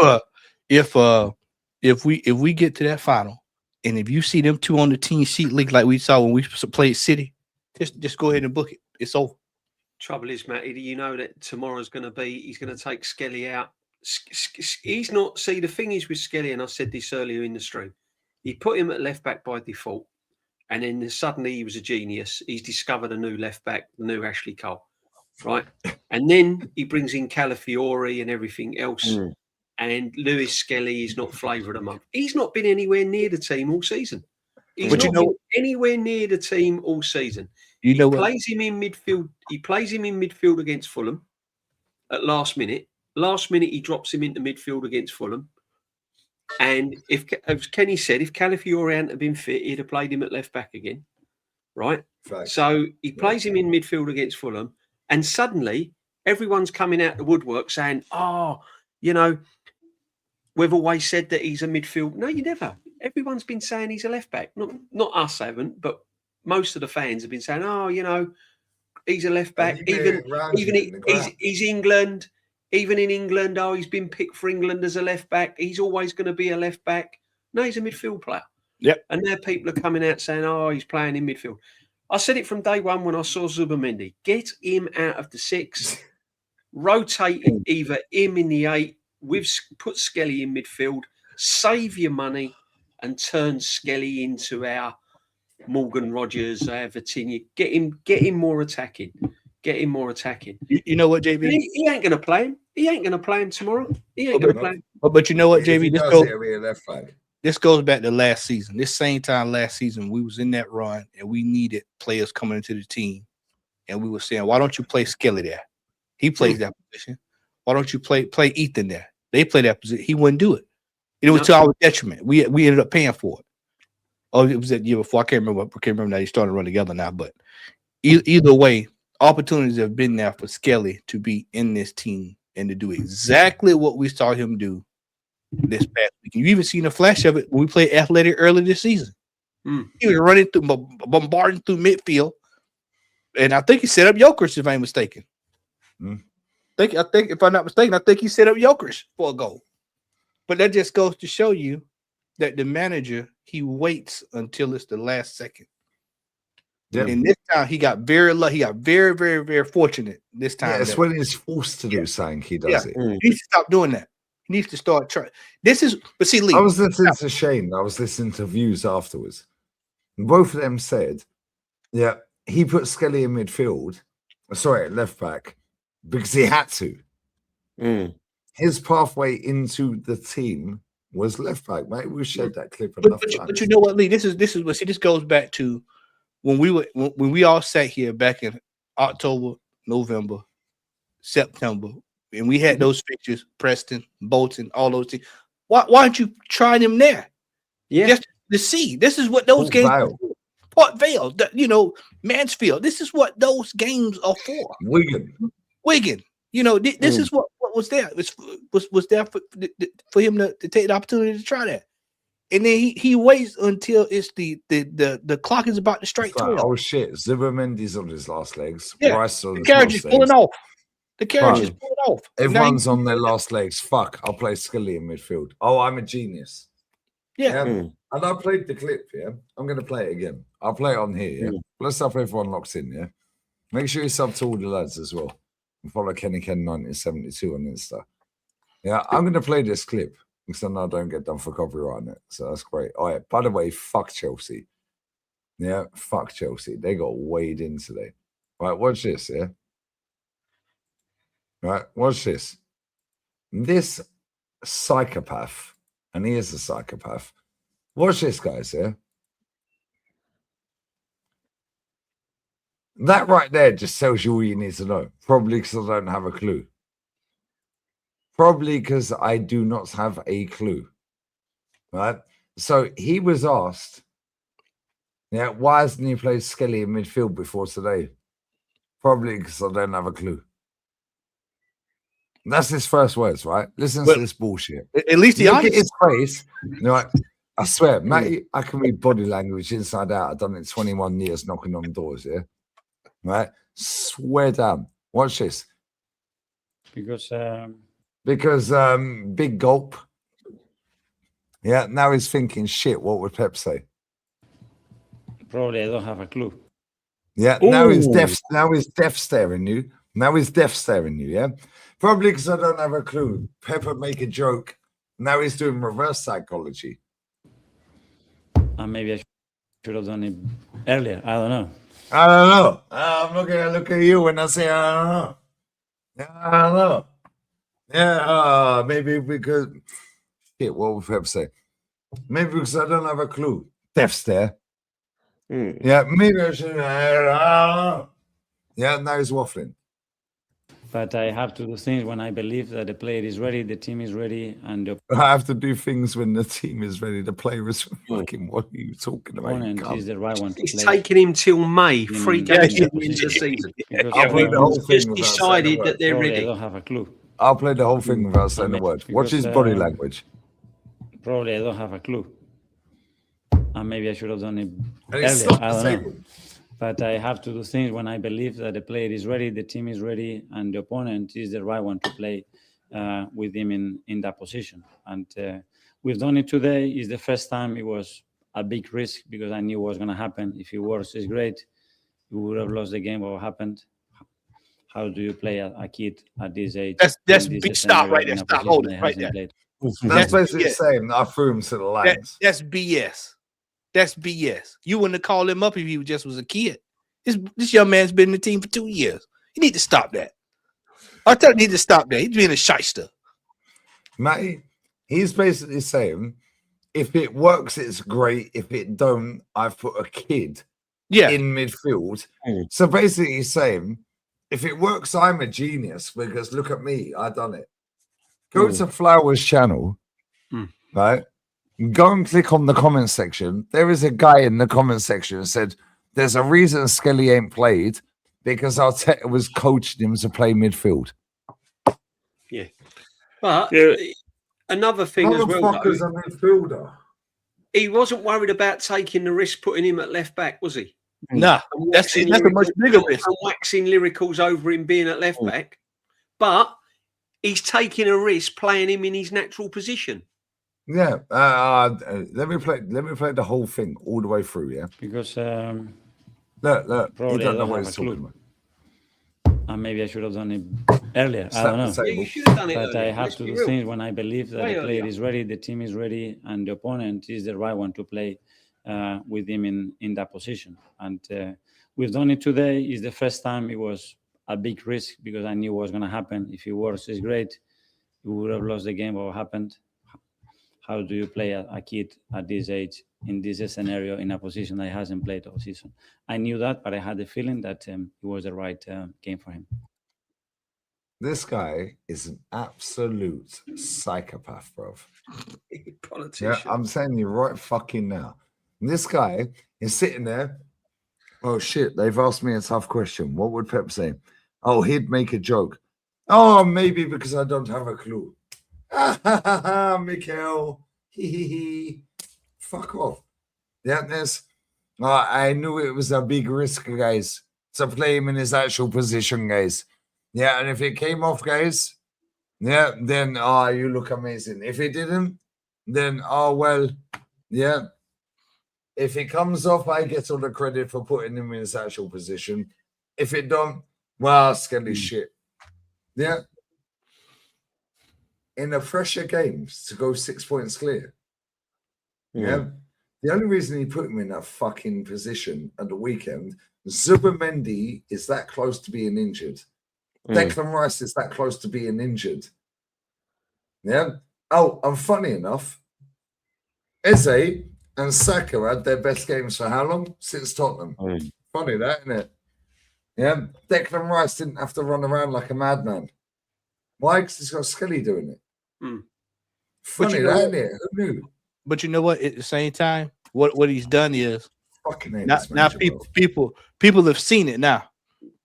You can't put the toothpaste back in the tube because people have seen it now. And so tomorrow you can't put the toothpaste back in the tube. Yeah, you can't put it back in the tube. Mate, some of the shit you come out with was fucking hilarious. So tomorrow, if he try to start, if he try this to start tomorrow, we now have a reference back to this past weekend. Well, that worked this weekend. Why aren't you going to try this? Going forward here. The microscope is on him now for the next 5 games. This is why I've been calling about this because it's going to have to play out one way or another. He's going to win the title or he's going to get sacked. It's one of the two. One of the two is going to happen. He ain't getting sacked, mate. Yeah, if we get to the Champions League final and he don't win it and he finishes second, yeah, they're going, oh, that's progress. He got to the Champions League final. We're minuscule millimeter away. Yeah. But Lee, the reason why 2 years, they renew his contract. Lee, the reason why that happens is because as fans, not individually, collectively, we allow it to happen. And fact is that we had a chance of getting our own man in last year. And what's happened is that our apathy allowed a certain group of fan to invite him to the Union Chapel in Islington, not too far from my workplace. And you saw what happened there. You see the people that are on the AST. One of them used to run the podcast. I'll be 1 minute. One of them owns to run the Gooner Ramble. He's on the AST. He was having a live sort of like FaceTime with our captain after he scored against Newcastle. I'm sorry, but when you've got people like that there, they've beat us to the punch. He will always stay because they're not. They claim to represent the fans, but they represent themselves, and the club think that we all think that he's doing a good job. That's the problem. That's why I don't have time for these guys because I know that, and maybe they don't have time for me. Maybe a few of them have time for me. I like one of them. I really like one of them, but I don't agree with it with his views. This at the moment, there's one guy I don't never chat to even if I see him at football. But they're the people that the club thinks speak for them. And then you've got the hand-picked guys who get on the videos represent the club, who get on Sky Sports or TalkSport, and they get an agent or everything. They're the same people. They're there because they represent Arsenal. We're here on these Arsenal shows representing ourselves, and therein lies the problem. You go on these shows, it's not Matty, it's not DJB, it's not me, it's not Lee. It's Arsenal fan DJB, Arsenal fan Matty, and then You're in a situation where they're basically telling you you've got to defend everything Arsenal. If we play crap, we played well. If they say who's the bigger club after Real Madrid or Arsenal, it's Arsenal. That's what they get you on for. That's your role. When you go on that rubbish, you're not yourself. You have to be representative of Arsenal. That is the deal, and that's why they get you on. That's why you get an agent. That's why you make money of the club by singing this from the same hymn sheet, prepared by the club. They write the lyrics, they write the rhymes. You know what I mean? The verse and the rhyme, and then you sing, and you get paid. I reckon this Champions League could save him, though. I mean, if we do miss out on the Premier League but get to a final, like it did last season, I reckon that will save him. I reckon the Champions League will save him. They're going to say he's close to success, so it's highly likely that they are going to go down that road because the way because of how Arsenal have played, their reasoning is going to be: how can you get slacker manager that's got us challenging when all you guys want us challenging? That's what they tell me sometimes when I'm at matches. You wanted us to challenge, now we're challenging. You want more. We're gonna see. We're gonna see because if he balls both of these, but it's gonna be real interesting, JB.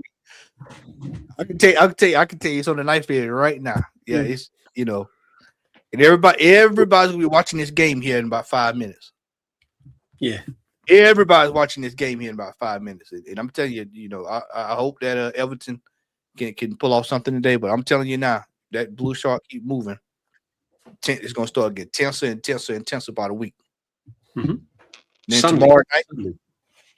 tomorrow that's another big one. Semi-final, another big game on the line. How does he handle it? Mm-hmm. And that's the situation. But again, the mentality of some of our fans is you only have to look at one guy I speak to quite a lot. He's probably got a show soon later. He started talking about how Spurs used to finish above us. How we until this guy came, we didn't get to 2 Champions League semi-finals in a row. We haven't done this. We haven't done this. As long as you've got that mindset amongst our fan base, it's been very difficult to budge them. Even though the fact he's going to be a spent force because if you work this hard and you're in so many competitions, you still can't deliver success. It's going to be a very difficult thing for him to motivate himself. Forget the players. If you tell a player to go and stand and face the wall and do 100 and write on a whiteboard, I want to win football matches 100 times. I'd do it because I'm getting paid. But the manager's the one who's got to motivate them and get them to believe in themselves. And if he doesn't believe in himself, and he won't, if we don't win anything this season, then it's going to be hard to sell. But that's the situation. That's how close we are to success. But it's going to be a hard sell next season for people like us. It'd be hard to shut us all up next season if we go into the next season as the Premiership runners-up, the Champions League semi-finalists, all runners-up, Carling Cup, Carabao Cup runners-up, quarter-finalists of the FA Cup. But everyone will say, well, we get the best. We got the best defence in the country. Our goalkeeper's got the Golden Glove, so everything's fine. Except the fact we won nothing. Yeah. I mean, that game Sunday is going to be absolutely massive. I think it rests on Sunday, personally.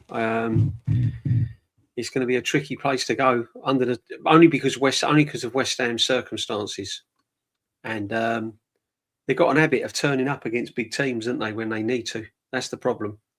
They've got an habit of upsetting big teams when they need to. They've done it against Man United a few years over the years.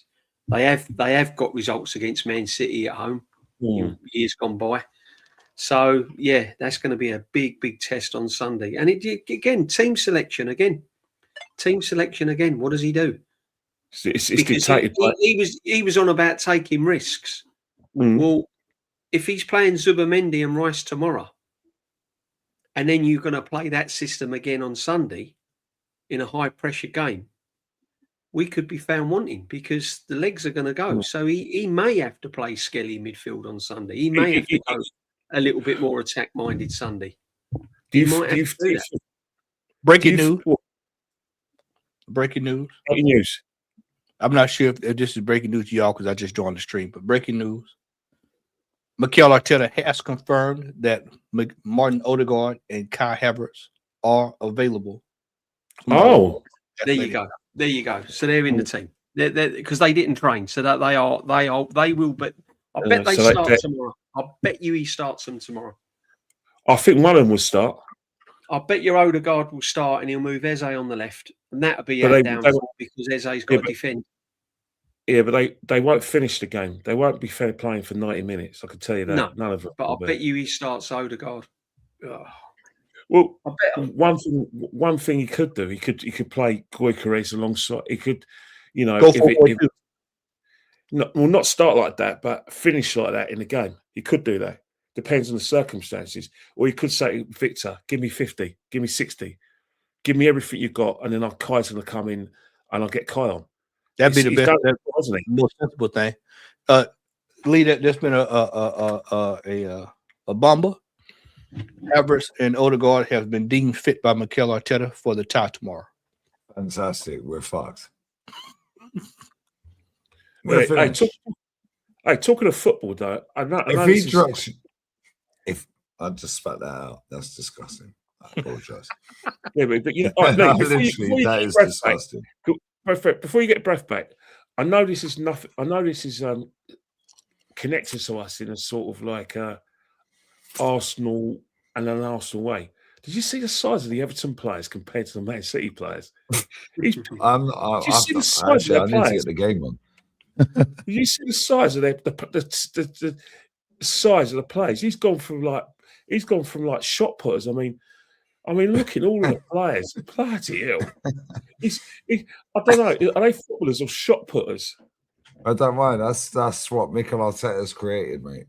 I mean, everyone tries to copy Arsenal. Oh my god, long throw-ins, shot putters. No, I'm just saying. Squeezers, Ebenezer's. I mean, don't get me wrong. O'Reilly's tall. Donnaruma's 6'6", and Haaland's how the tall. Fuck are we top of the league, bro? But bloody hell, those Everton players, the size of them, I mean, we just have to find out if they can play football. Well, they're not because Pep's only lost once to Man City, to Everton. Sorry. Yeah, He's only lost once to Everton. He only lost one 4-0. Man City's bench don't look that great because you think Man City are Kenny, and they've only lost once to Everton. I think that was 4-0. Yeah, that was in 2017. That was his first season, 2017. See, was Sam Allardyce the manager then? Was he the manager at Everton that time? That's a good question. Maybe he was. They lost 4-0. That's the only time they've lost to Everton. And Everton, but Everton just kicked off. Jubilee Hall has basically done a lollipop and he's kicked it high in the air straight towards Donnarumma. I think we know. I'm just about to watch the kickoff right now. Yeah, I'm telling you right now. I think we know where this is going. Man City slapped this lot 3 or 4. 3 or 4. Yeah, and by the time we play West Ham, we're second. Yeah, and we better beat Atleti tomorrow, mate.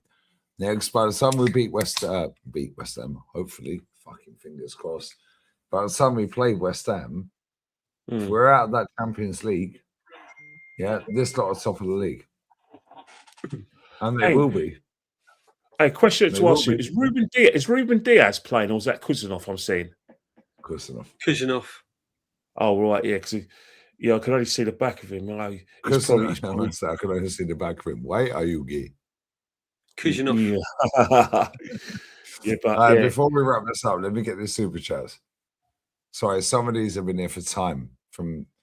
In fact, fucking hell, that's been there for nearly 2 hours, bro. Yeah, Hangout Cave. Big up Lee, Kenny Ken, DJ B. It's Yeti. I can't comment on my main channel. It's screwed. Oh. Wow, what happened? Are you Best performance I've seen this season. Yeah, I watched that in the bar earlier in the Spursy bar. Fuck Chelsea. Big up Forest. Yeah, fucking. Hey man, they're 1 game away. They're 1 game away. Well, they're staying up anyway. No, They're I'm one talking game about away from a final. that was in the final. Yeah, Yeah, one You- game you- away from a final. Yeah, and you know Unai's who got blood in his who hands. Yeah? deserves If a lot he of does thanks? a repeat, yeah, if he does a fucking repeat of bottling that shit, yeah, of that bottling that top four, yeah, and then don't win that Europa, and he does it again, He's getting bro, sacked. he's finished. He's finished. You Yeah, can't but do that at two clubs, bro.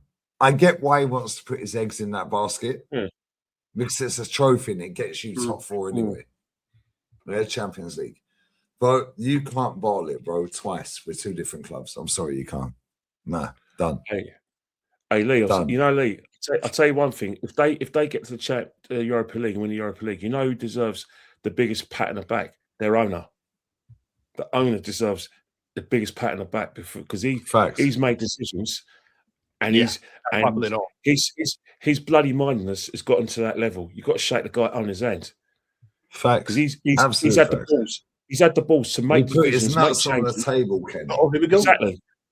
He put his nuts. Oi. I thought they were in. Big up Silver Gunner. Rice in the 6, Skelly in the 8, Eze in the 10 with Yokeris is great. They can all hold that on my striker, by the way. Matty, our striker. Ola tries claiming our striker, Matty, yeah? Striker fluid. Keep sending him, innit? Striker fluid. Striker fluid. Has That's what he said. Ola been critical as well? Has he been critical as well? Ola was scathing. Ola wanted Jesus in. He wanted Jesus back. Jesus. He gave me his 12 silvers back. No, I don't think I've not been stupid enough to say Jesus and Havertz should start over him. I haven't gone down that road. Drinks brown liquor and smokes weed, bruv. Yeah, you don't do either. Yeah, I was sitting there like, nah, blood. Yeah, Jesus, he's got his 12 silvers back, blood. No. Not on my watch. No. Me and Matty, yeah, we have the receipts, Matty. We do have the receipts. Yeah. We have the receipts, yeah. He was scathing at Yokeris. Oh, Jesus is back, blood. Yeah, bun Yokeris. But 29's bulked up and get out of here, bruv. Yeah, get out of here. Man City are going to win this 3 or 4. Big up Silver Gunner, bruv. You know Shirky? You know Shirky, right? The ref, he's playing the referee like a fiddle, mate. You don't have to blow him. Watch it now. Look at him rolling around. Yeah. Told you. Like, that's something dead trim from Dewsbury Hall. Like, you see these multi-millionaires, why they got shit barbers, bruv? Like, why they got shit barbers? Like, look at Dewsbury Hall's haircut, bruv. Bruv, what is that low fucking... Bro, you can fade it in. I don't know. It's like you put the bowl on the head. You know, remember when you lived in the council estate, yeah? And your mum put the bowl on your head and she cut round it. What is Turkey doing now? I just saw what y'all talking about. I think that's what it's fucking hilarious, isn't it? Moisey's had a go at him. Old Moisey's gone like Moisey's giving the Scottish treatment. Get the F up. Old school. What is he doing there? Oh, but look at the recovery he's made. Look at the recovery he's made. Look at that run. He was dead earlier. What a recovery he's made. I need to get on this watch along, and Miss Moldova's rocking up. They keep slipping. City. That's twice they've slipped now. They're in here, Everton. Yeah, Everton will give it a go because it's at the Dicky. It's at as Kenny has said, the Dicky. They put their nuts on the table in the Dicky, Kenny. Yeah, but Man United won at the Dicky. We won at the Dicky. Liverpool's won at the Dicky. So it's a very intimidating stadium, isn't it? The Dicky. Yeah, and guess what? It's sinking as well. It's sinking. It's built on fucking marshland. Next season, they'll be stronger to beat at home, I reckon. It depends who the manager is. So I think Moisey leaves at the end of the season. Yeah, but don't you think the pitch is too big for the way they want to play? Yeah, facts. That's why I think he's gone at the end of the season. Yeah, and let me ask you this here, right? Obviously, Arne Slot. Yeah, Arne Slot. There's people beating each other up in pubs in Liverpool. Yeah, Lou Dog was texting me saying people are punching each other up in the gaffs in Liverpool. Yeah, manager in, manager out. Yeah, right. But if he leaves, who do you think gets the job? Not only that, if he leaves, he's available. Alonso's available. Maresca's available. Glasner. Maresca's got Man City, isn't he? Yeah, Glasner is available. Yeah. Glasner. You've got the manager of Fulham. Yeah. He's in Are the they last 2 Liverpool managers, months. Tony? Right? No, they're all available. Yeah. Now you've got Iriola. Yeah. So it's like, where are all these managers going, bro? Jose will probably be gone, so he'll be available. I reckon Slot's there next season. I reckon they get Glasner. I reckon he's there next season. I reckon they get Glasner. I feel sorry for Liverpool fans if he's there because the way they want to play, the way Liverpool fans they want to play, they want to play football on the front foot. I'm sorry, but I'm not too fans. They want to play football on the front foot, and they want a situation where they're battering teams and putting teams under pressure. They don't do that anymore. So I can't see how it's going to work, even if they're all fit. You know, Ekatike, you know, Isak, you know, Verts are going to have a second season. They've got to up that tempo. You know, this is Holland or Europe. I reckon they'll give him one more. I reckon they'll give him next season on the back of I suppose you will be available, by the way. 10 games. 10 games. I think Slot ain't staying. He ain't staying. But who's going to? They got to buy another centre half, innit? Because remember the guy, the Italian, need to buy a whole squad. Injured, didn't it? Leone got injured, didn't he? The centre half. They need a whole spine. Liverpool need 2 centre backs. Yeah, they need full-backs. Look at the state of this Doku, bruv. Look at it, mate. He slipped, though, didn't he? He slipped. Mate, you see the state of Doku. I'm seeing this just. guy is trash, bruv. I'm about to see it right now. Yeah. Baby How many shark, touches do baby shark. What is he doing, How bro? many touches has Everton actually touched the ball? I'm telling you right now, Man City win this 3 or 4-0. They're looking to get them on the counter, aren't they? They're sitting deep and they're just looking to get them on the counter. That's what they're doing. Yeah, but if we remain City, it's that Everton are so well marshalled that it has to be like probing. It has to be long. They're well drilled in terms of Tarkowski's a very underrated defender. Thank you. I'm glad you said that. He's Same with Chris Wood. Good centre half. Same with Chris Wood. Yeah, when he came on Forest, I was sat in the bar and I was like, Chris Wood, is better than Lacazette. Yeah, and this mank, he sat there and he was like, "What are you talking about? Yeah, Chris Wood better than fucking Lacazette." I was like, "He's better than Lacazette, bro." Yeah, I wanted Chris Wood when he played for Burnley. There's videos on this channel saying it. Anyway, on that bombshell, big up. 10% possession for Everton. Big up, Daryl. I love you, bruv.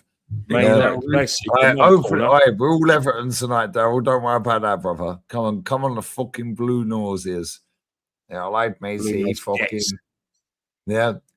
but you're getting banged, respectfully. Yeah, let me get this super. Messi, very good at keeping the ball. I have to admit that it's hard to get the ball off. I don't recognise half of these players. That Derry lad that went off with the head injury earlier for Chelsea, Sean Derry's son. Yeah, I was like, who the fuck's this guy? I was like, why can't he get a haircut, bruv? All right, Semenyo cooked. All right, what's the sackle? Hold that. Anyway, big up Andy. Respectfully, Kenny, if Gyökeres got decent service, he'd be pulling up trees, loads of goals. Tell him, brother. Tell him, Andy. Tell him. Yeah, but the problem is that these Gyökeres haters are a joke, bruv. Yeah, but it's not hate. The fact is that we don't play the way that suits him. Whose fault was that? Is it his for not being able to fit into how we play, or was it the manager who's stubborn? Exactly. Yeah, that's true. It's true. So Chelsea lost today. Yeah, Chelsea got banged well and truly. 3-1 at home. Forest are safe, Matty. Forest are safe. 5 straight. Mate, João Pedro's goal, he chests it, bicycle kick, sick goal. But it's sick goal, but five straight losses. 6 straight losses. 6 straight losses. Mate, I swear down there. Mate, I'm not even taking the piss, yeah. Guys, did you watch the game? Yeah. We got. Hey, this the I Chelsea. swear down, Joe Pedro's goal was insane. Hey man, Chelsea back to pre Abramovich, but Chelsea They're ninth in the league. they back the old Chelsea. This is what the old Chelsea here, man. This throwback Chelsea. This is Top honestly, team. they're shocking. They're not even going to Top qualify. team. Yeah, this is David. Chelsea. Yeah, it's Under Ken a Bates. Chelsea. Yeah. They're not even Yeah. qualifying for the conference. No, they ain't. That's a pleasure, Yeah. though. If you Fuck Chelsea, bro. yeah, but the thing with Chelsea is that we always knew that this was going to happen when Abramovich left. That they wouldn't. And you could say the same thing that if least these they wouldn't guys say pull out one. Man At City, least they it'll be the wouldn't same say thing for one. Man City. They pull out, Man City will be just the Man City that we knew and felt sorry for. Yeah. Hey, Skinny. That's exactly how you do. Hey, it was Skinny, guaranteed you're 3 points going to play City back in the day. It was 3 points guaranteed. Yeah. But they prefer it for that. There's some Man City fans and some Chelsea fans who would like it if they were poor. Yeah, there is. Yeah, I was in a bar with 2 West Ham fans, and they kept coming in. This Derry guy had that mad head injury. Yeah, then Robert Sanchez got a fucking injury. Yeah, that Haaland's hold-up player's got better. I can't lie. Oh, he gave the ball away. Oh, he gave a foul away. Yeah, they'd want Jokeris Lynch for that. Our striker, mate. Our striker. Kenny ain't even insane. Hey, what's that? Where's Kenny's not even Idrissa insane. He's not engaging. He's like anyone over 40 doing that. No, you I'm don't not do too that funny, over right? 40 years of age. Can't Over be doing 35, that. you Can't don't be do doing that. Come on, that's a big boy, a big man. Don't do. Hey, if Jokic win that Champions League for us, I guarantee both of them. Kenny be doing that if he wins the Champions League. Nah. He wants to win in penalty and stoppage time. Hey, I'll tell you, I'll be a rich man because all the fines I'll be collecting, I'll be rich. Hey, don't worry. We got me and Nucky got a bet with this one. Hey, me and Nucky got a bet with this one right here. We waited. If they come out the way, we have to do it. We ain't doing it, Kenny, are we? We're not doing it. I refuse. If he I'm not scores the doing winning it. penalty, Kenny's been nicking £1 off of everyone around him, So, in his vlog, saying, you do that Jokeris celebration, yeah, I'm taking £1 off of you. £1. Normski wants me to do it on the mingle. Bless up, Normski. No, you're doing the it. Champions If League, Jokeris scores in the Normski wants me to 99th do it on the minute, the mingle. 9th minute of stoppage time in the champs, you're doing that celebration, DJ. You can hold that. Mate, I'll tell you what, I'll be doing more than that. If we win. Oh, you'll be in Budapest as well. That's I'll up be- to you. Yeah. Well, that's if Arsenal allow you to get and win a ballot. That's gonna be on the mingle whether I do that or not. If he scores the winner in the champs. What you're gonna do? You're gonna do that? I don't know what it's called. I know what he's doing. It looks like I don't know what sort of celebration. He probably knows what it's about. Mate. It is a unique celebration, though. I've got to be honest. It's crap. He has found a unique celebration. I'll tell you. It's just as I much. mean, he's just class, isn't he? I mean, look, you know that what I said. celebration You know what? is unique. You know the biggest He's compliment worked I hard could for say that to him. one, hasn't he? Yeah, but you know the biggest compliment I could give him is that it's just as imaginative as Alan Shearer's celebration. City are dominating this, aren't they? But they're not finding a way through. No, they're They've not. not had a shot on goal yet. And don't worry, both of you are going to be doing that on the 30th of May. And May, yeah. All Jenny, in let's £1. get past- Kenny, all let's in get through £1. tomorrow, yeah. Everton. Let's talk about football. Everton's 12% possession so far in the dicky. In the dicky, their own ground. They've got 12% possession in the dicky. In the In deal. the dicky. All them, no. Let's go back to Jokeris. No, Yeah? on the table. All them £1 you've nicked off of everyone in your block here for doing that. You're going to have to reimburse. Well, them. they can come and ask Kenny personally for a refund. Of course they Good luck with can. that one. I'm a CFO. Good reasonable luck with man. that one. No. Good luck with that one. Kenny. Pick up Andy Hart. Alvarez worries me. Decent striker. Bro, he went in the squad at the weekend. Neither was Sorloff. Hey, Neither was Sorloff. Andy, Oi. Yo. Andy, I was going to ask you, Andy, mate. Bless up for 54 Andy. months, by the way. Andy, if he's available, would you take him? Alvarez. If he's in the Yeah, chat, he's better than Martinelli. I'll tell you what Is we he better better be than worried Victor? about. Yeah. If Lookman put away his chances tomorrow, we in trouble. Because If last we week, go extra time yeah. tomorrow, mate, we're in fucking trouble. because our goalkeeper can't stop a penalty. We There go you go, extra time, we're fucked. Big up Red Devil News. Big up Lee, bro. Hypothetically, if it goes tits up, would you take Inzaghi, Champions League group? Yeah, come on. No, I'll take Inzaghi in a heartbeat. What phase is the Inter manager in? Yeah, What page is Ed Chivu Dzeko in? promoted Schalke. 40 years old. Mate, he's 4 years younger than us. That's crazy. What you think about it? Promoted Schalke. You know what? I'm not too funny, right? I understand why Everton are doing this, but come on, mate. You're at home in a dicky and you're playing like you're Portsmouth. No, they don't care. All right, O'Reilly. Right, O'Reilly scored a bad boy goal. Yeah, all I can hear every time I see this O'Reilly is fucking. It's coming. through. The goal's Exactly. coming. Yeah, the goal's coming. They're going to win 3 or 4 Oh, nil. man. It's 70 minutes. O'Reilly. It's 70 minutes, and it's like even in the box, they've had a shot already, but even in the box, they know that they can't be touched by Everton defenders. They've got so many bodies in the box that although it's some sort of protection- yeah, told you. This choke is a joke, bro. Look how many players. Look at something. Oh, wow. Our fans have been sat there online going, oh my God, Saka put it on a plate and our striker weren't there. He's shit. Yeah, where's Haaland then? Where's Haaland For a Man City goal kick, Everton just given Matt. Everton just where's Haaland? Oh, nowhere to be seen. But our fans will be crying about Gyökeres. Look. Oh, my Lord. Joke. I just saw that. My. Big up Carl Montero. Arteta played his best 11 and didn't even know it.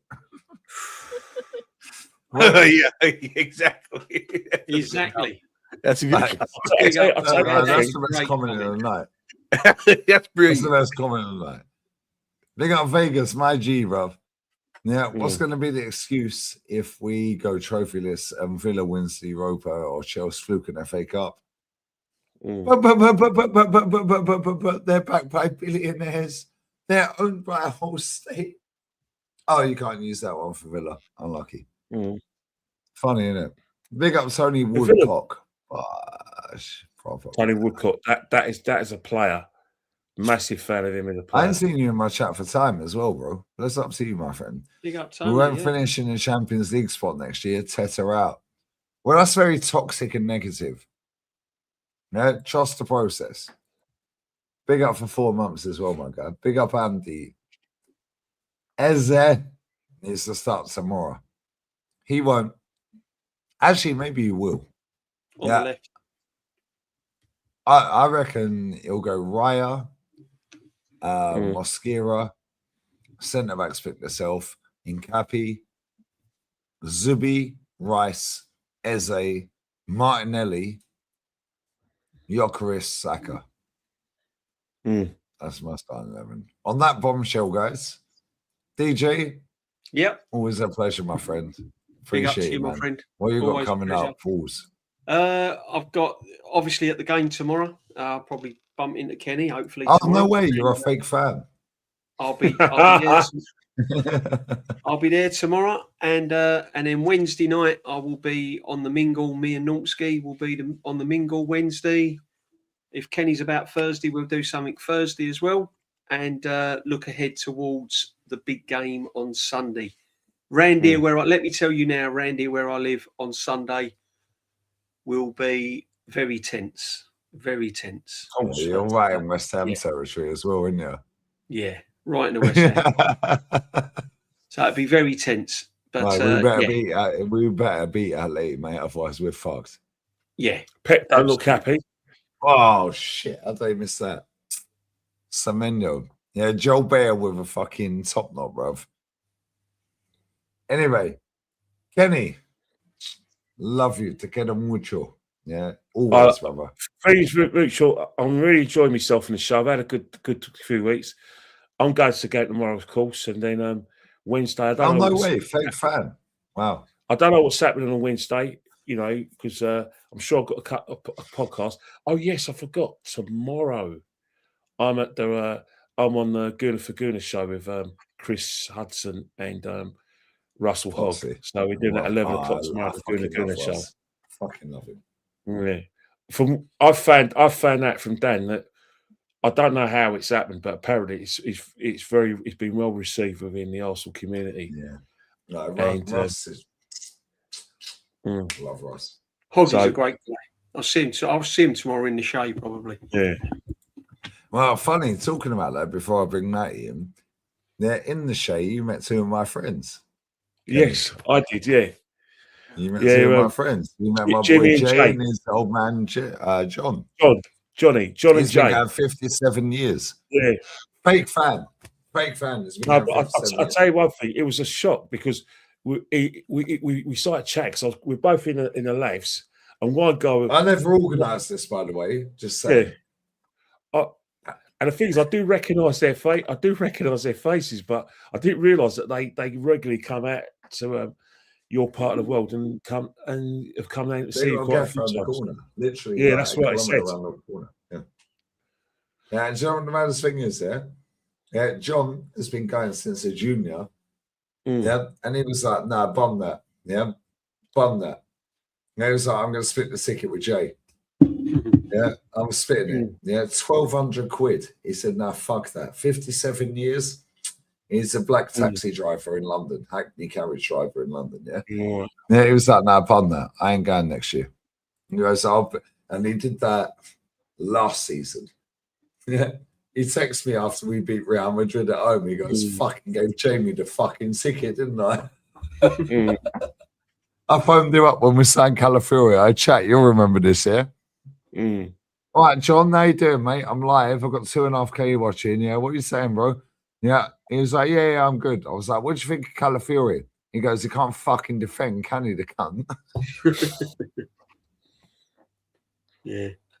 I swear down. Yeah. Kenny, I'm so gushed you met them, yeah. And that picture. No, you're good, Dad. It's good. Nice to meet him. That picture, yeah, Jamie, I went spring break with him in 2015 in Mexico. Yeah. That's my fucking, that's like proper. Yeah, and John, that's proper. They got a gaff around the corner. He's out here next month, I think. Yeah, but let's up saying, Matty, what you got coming up? Pause. We'll be be Normski in the chat, by the way. brother Norms. We'll be Big here. up brother Norms. Yep, we'll be here for the watch along tomorrow and Oh, fucking hell. Watch along, hope along. hope along. Yeah, we'll call it the hope along tomorrow. We'll be here for the hope along tomorrow and see if we can get over the line here and get into this Champions League final.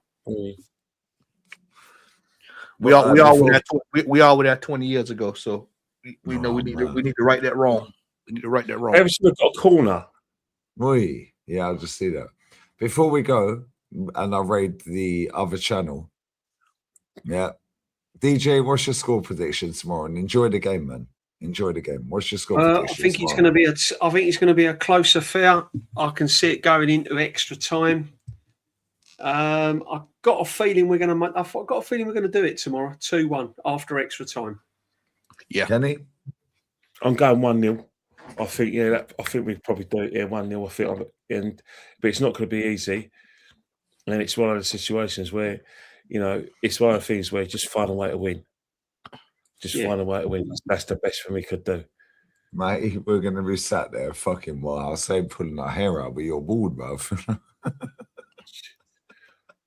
Yeah, I might be bored by the end of that fucking game. I can't lie. Yeah. I swear down. I'll give you my prediction when I see the starting 11. If I see Madueke, Odegaard, 29, or Martinelli in that team, we are. Yeah, that's going to be key. Yeah, and if it goes extra time, I think we're fucked. Guys, remember what I said about a circle trust? Circle trust. We're gonna win tomorrow. We're gonna pull away late. Jokeris brace. Our striker, mate.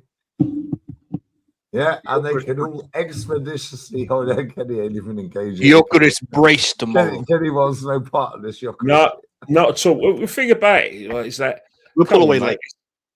I don't believe in all these like things, celebrations. And all that. I think, Kenny ain't even looking at it. No, Yeah, he's no. disgusted that we're doing this, mate. no, I'm not You actually. know I love it. You know, he know I give it. I know, but I think He know I really. why do the celebrations, mate? You know what I mean? No, But look, don't worry, Kenny, you'll be doing it, yeah, in Budapest. Yeah, with DJ B, so side by side on the 30th of May when we win the Champions They'll be League. moonwalking. You'll be They'll be moonwalking. doing that Michael Jackson. when Jokeris scores the 90th minute winner. You'll both be doing that, and we'll all be happy, right? hey, I've never seen. I love you, Kenny. I've never associated our club with winning the Champions League. I've always looked at it and thought it's one of the things I never thought I'll see. If it happens, bloody hell. That's all I've got to say. I think we'll all. I think we'll be fair in 06, yeah. 06, I was just happy to be there. I'll be complete. If Arsenal win the Champions League and the Premiership, England win the World Cup, that's it. I'm giving up football because you can't better that. Win the World Cup, mate. Yeah, how can you better that?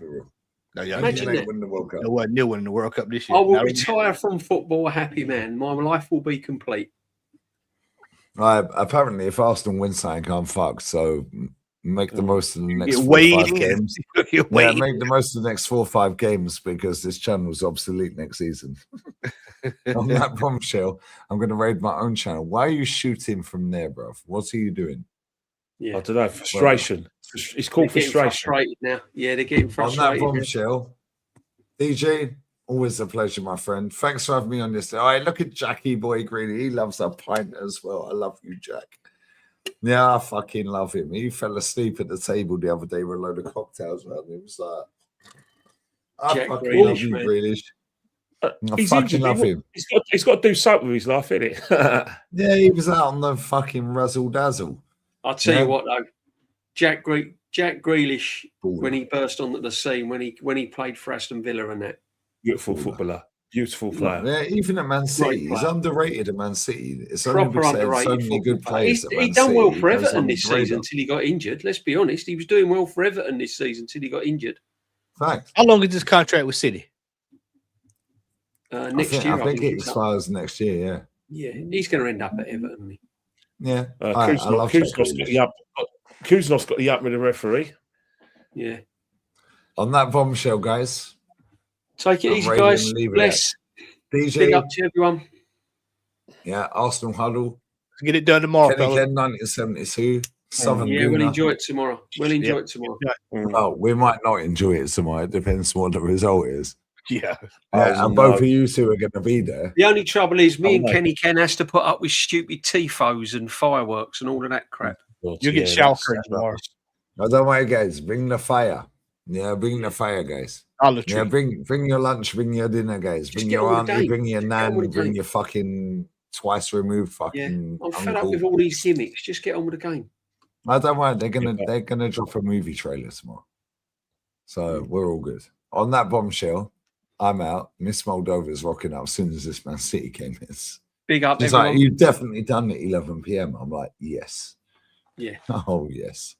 What time did you say you're finishing tomorrow? She already knows match day. Yeah, leave me alone. She knows. Leave me alone. Yeah. This time last year, it's funny because this time last year, right, we played PSG second leg roughly this time. It was the 7th. Yeah. And she said to me, I'm not going to say too much, but she said to me, what time do you finish? I said, depends if Arsenal qualify. I said, no, I think they can qualify, but I don't expect them to. I said, and if they don't, yeah, I'm staying live. That's when you did your fan cam on the live. Do you remember? Yeah, and I did a 14-hour stream. But YouTube only shows 11 hours 55. Yeah, I remember that. Yeah, I remember that. Yep. Right. PSG last year. Yeah, that was the 7th of May last year. Yeah, I remember that. And now tomorrow, the 5th of May, which ironically is my daughter's mum's birthday. Yeah, plus I'm my daughter's mum. She's raised. We're going to cost you anything, is it? They're in. What do you mean? They're in. What do What do you mean it Oh, ain't cost me it's nothing? Oh, Kenny, it cost me a fucking fortune, mate, for the last fucking 15, 20 years. Everton On that have bombshell, I'm out of it. I stopped Harry- donating, Chico. Mate, my New York Knicks were in the NBA Finals. If I was you, if I was you and Matty, They'll find a way. I'll review this game. Chike, the Knicks will find a way to bottle it. Don't worry, they'll find a way. Oh, how did It up Defo for y'all, miss but that? it's set up. Yo, how did Defo about miss that? Jesus Christ. Y'all got Told ya. to get past Detroit or either Cleveland. So You've got. Jeez, All right, man. Karma. Karma, bless up to you, sweetheart. Yeah, you bought my merch as well. Bless you, sweetie. Yeah, bless you every time. Yeah, thank you so much for buying the merch as well. Love you, baby. you all see Yeah, it right on here. that bombshell. Yeah, Why did he I'm pass going. that ball? Why did he pass the ball there? Because he's greedy. They're brain dead, bro. Ball there? Look at him, look. He should have squared it. Dickhead. On that bombshell, I'm going. Yeah, I'm going on the Lee Reacts. Big up, everyone. We're out. Big up DJ. Big up Kenny. Big up Matty. Big up the chat. Big up the super chatters. Like, share, comments, donations, all that. Yeah, the merch is out. Oh, and by the way, very quickly, before I land, all right, look at this Kustanov trying to give it with Tarkovsky. All right, bro, you don't want it with Uzbekistani, bro. Yeah, he fights bears, bro. Yeah, you ain't fucking with this guy. However, yeah, once a gunner, always a gunner merch is dropping real quick, yeah, and the R on gunner is the cannon. Yeah, I want that cease and desist, Arsenal. On that bombshell, good night. We're out.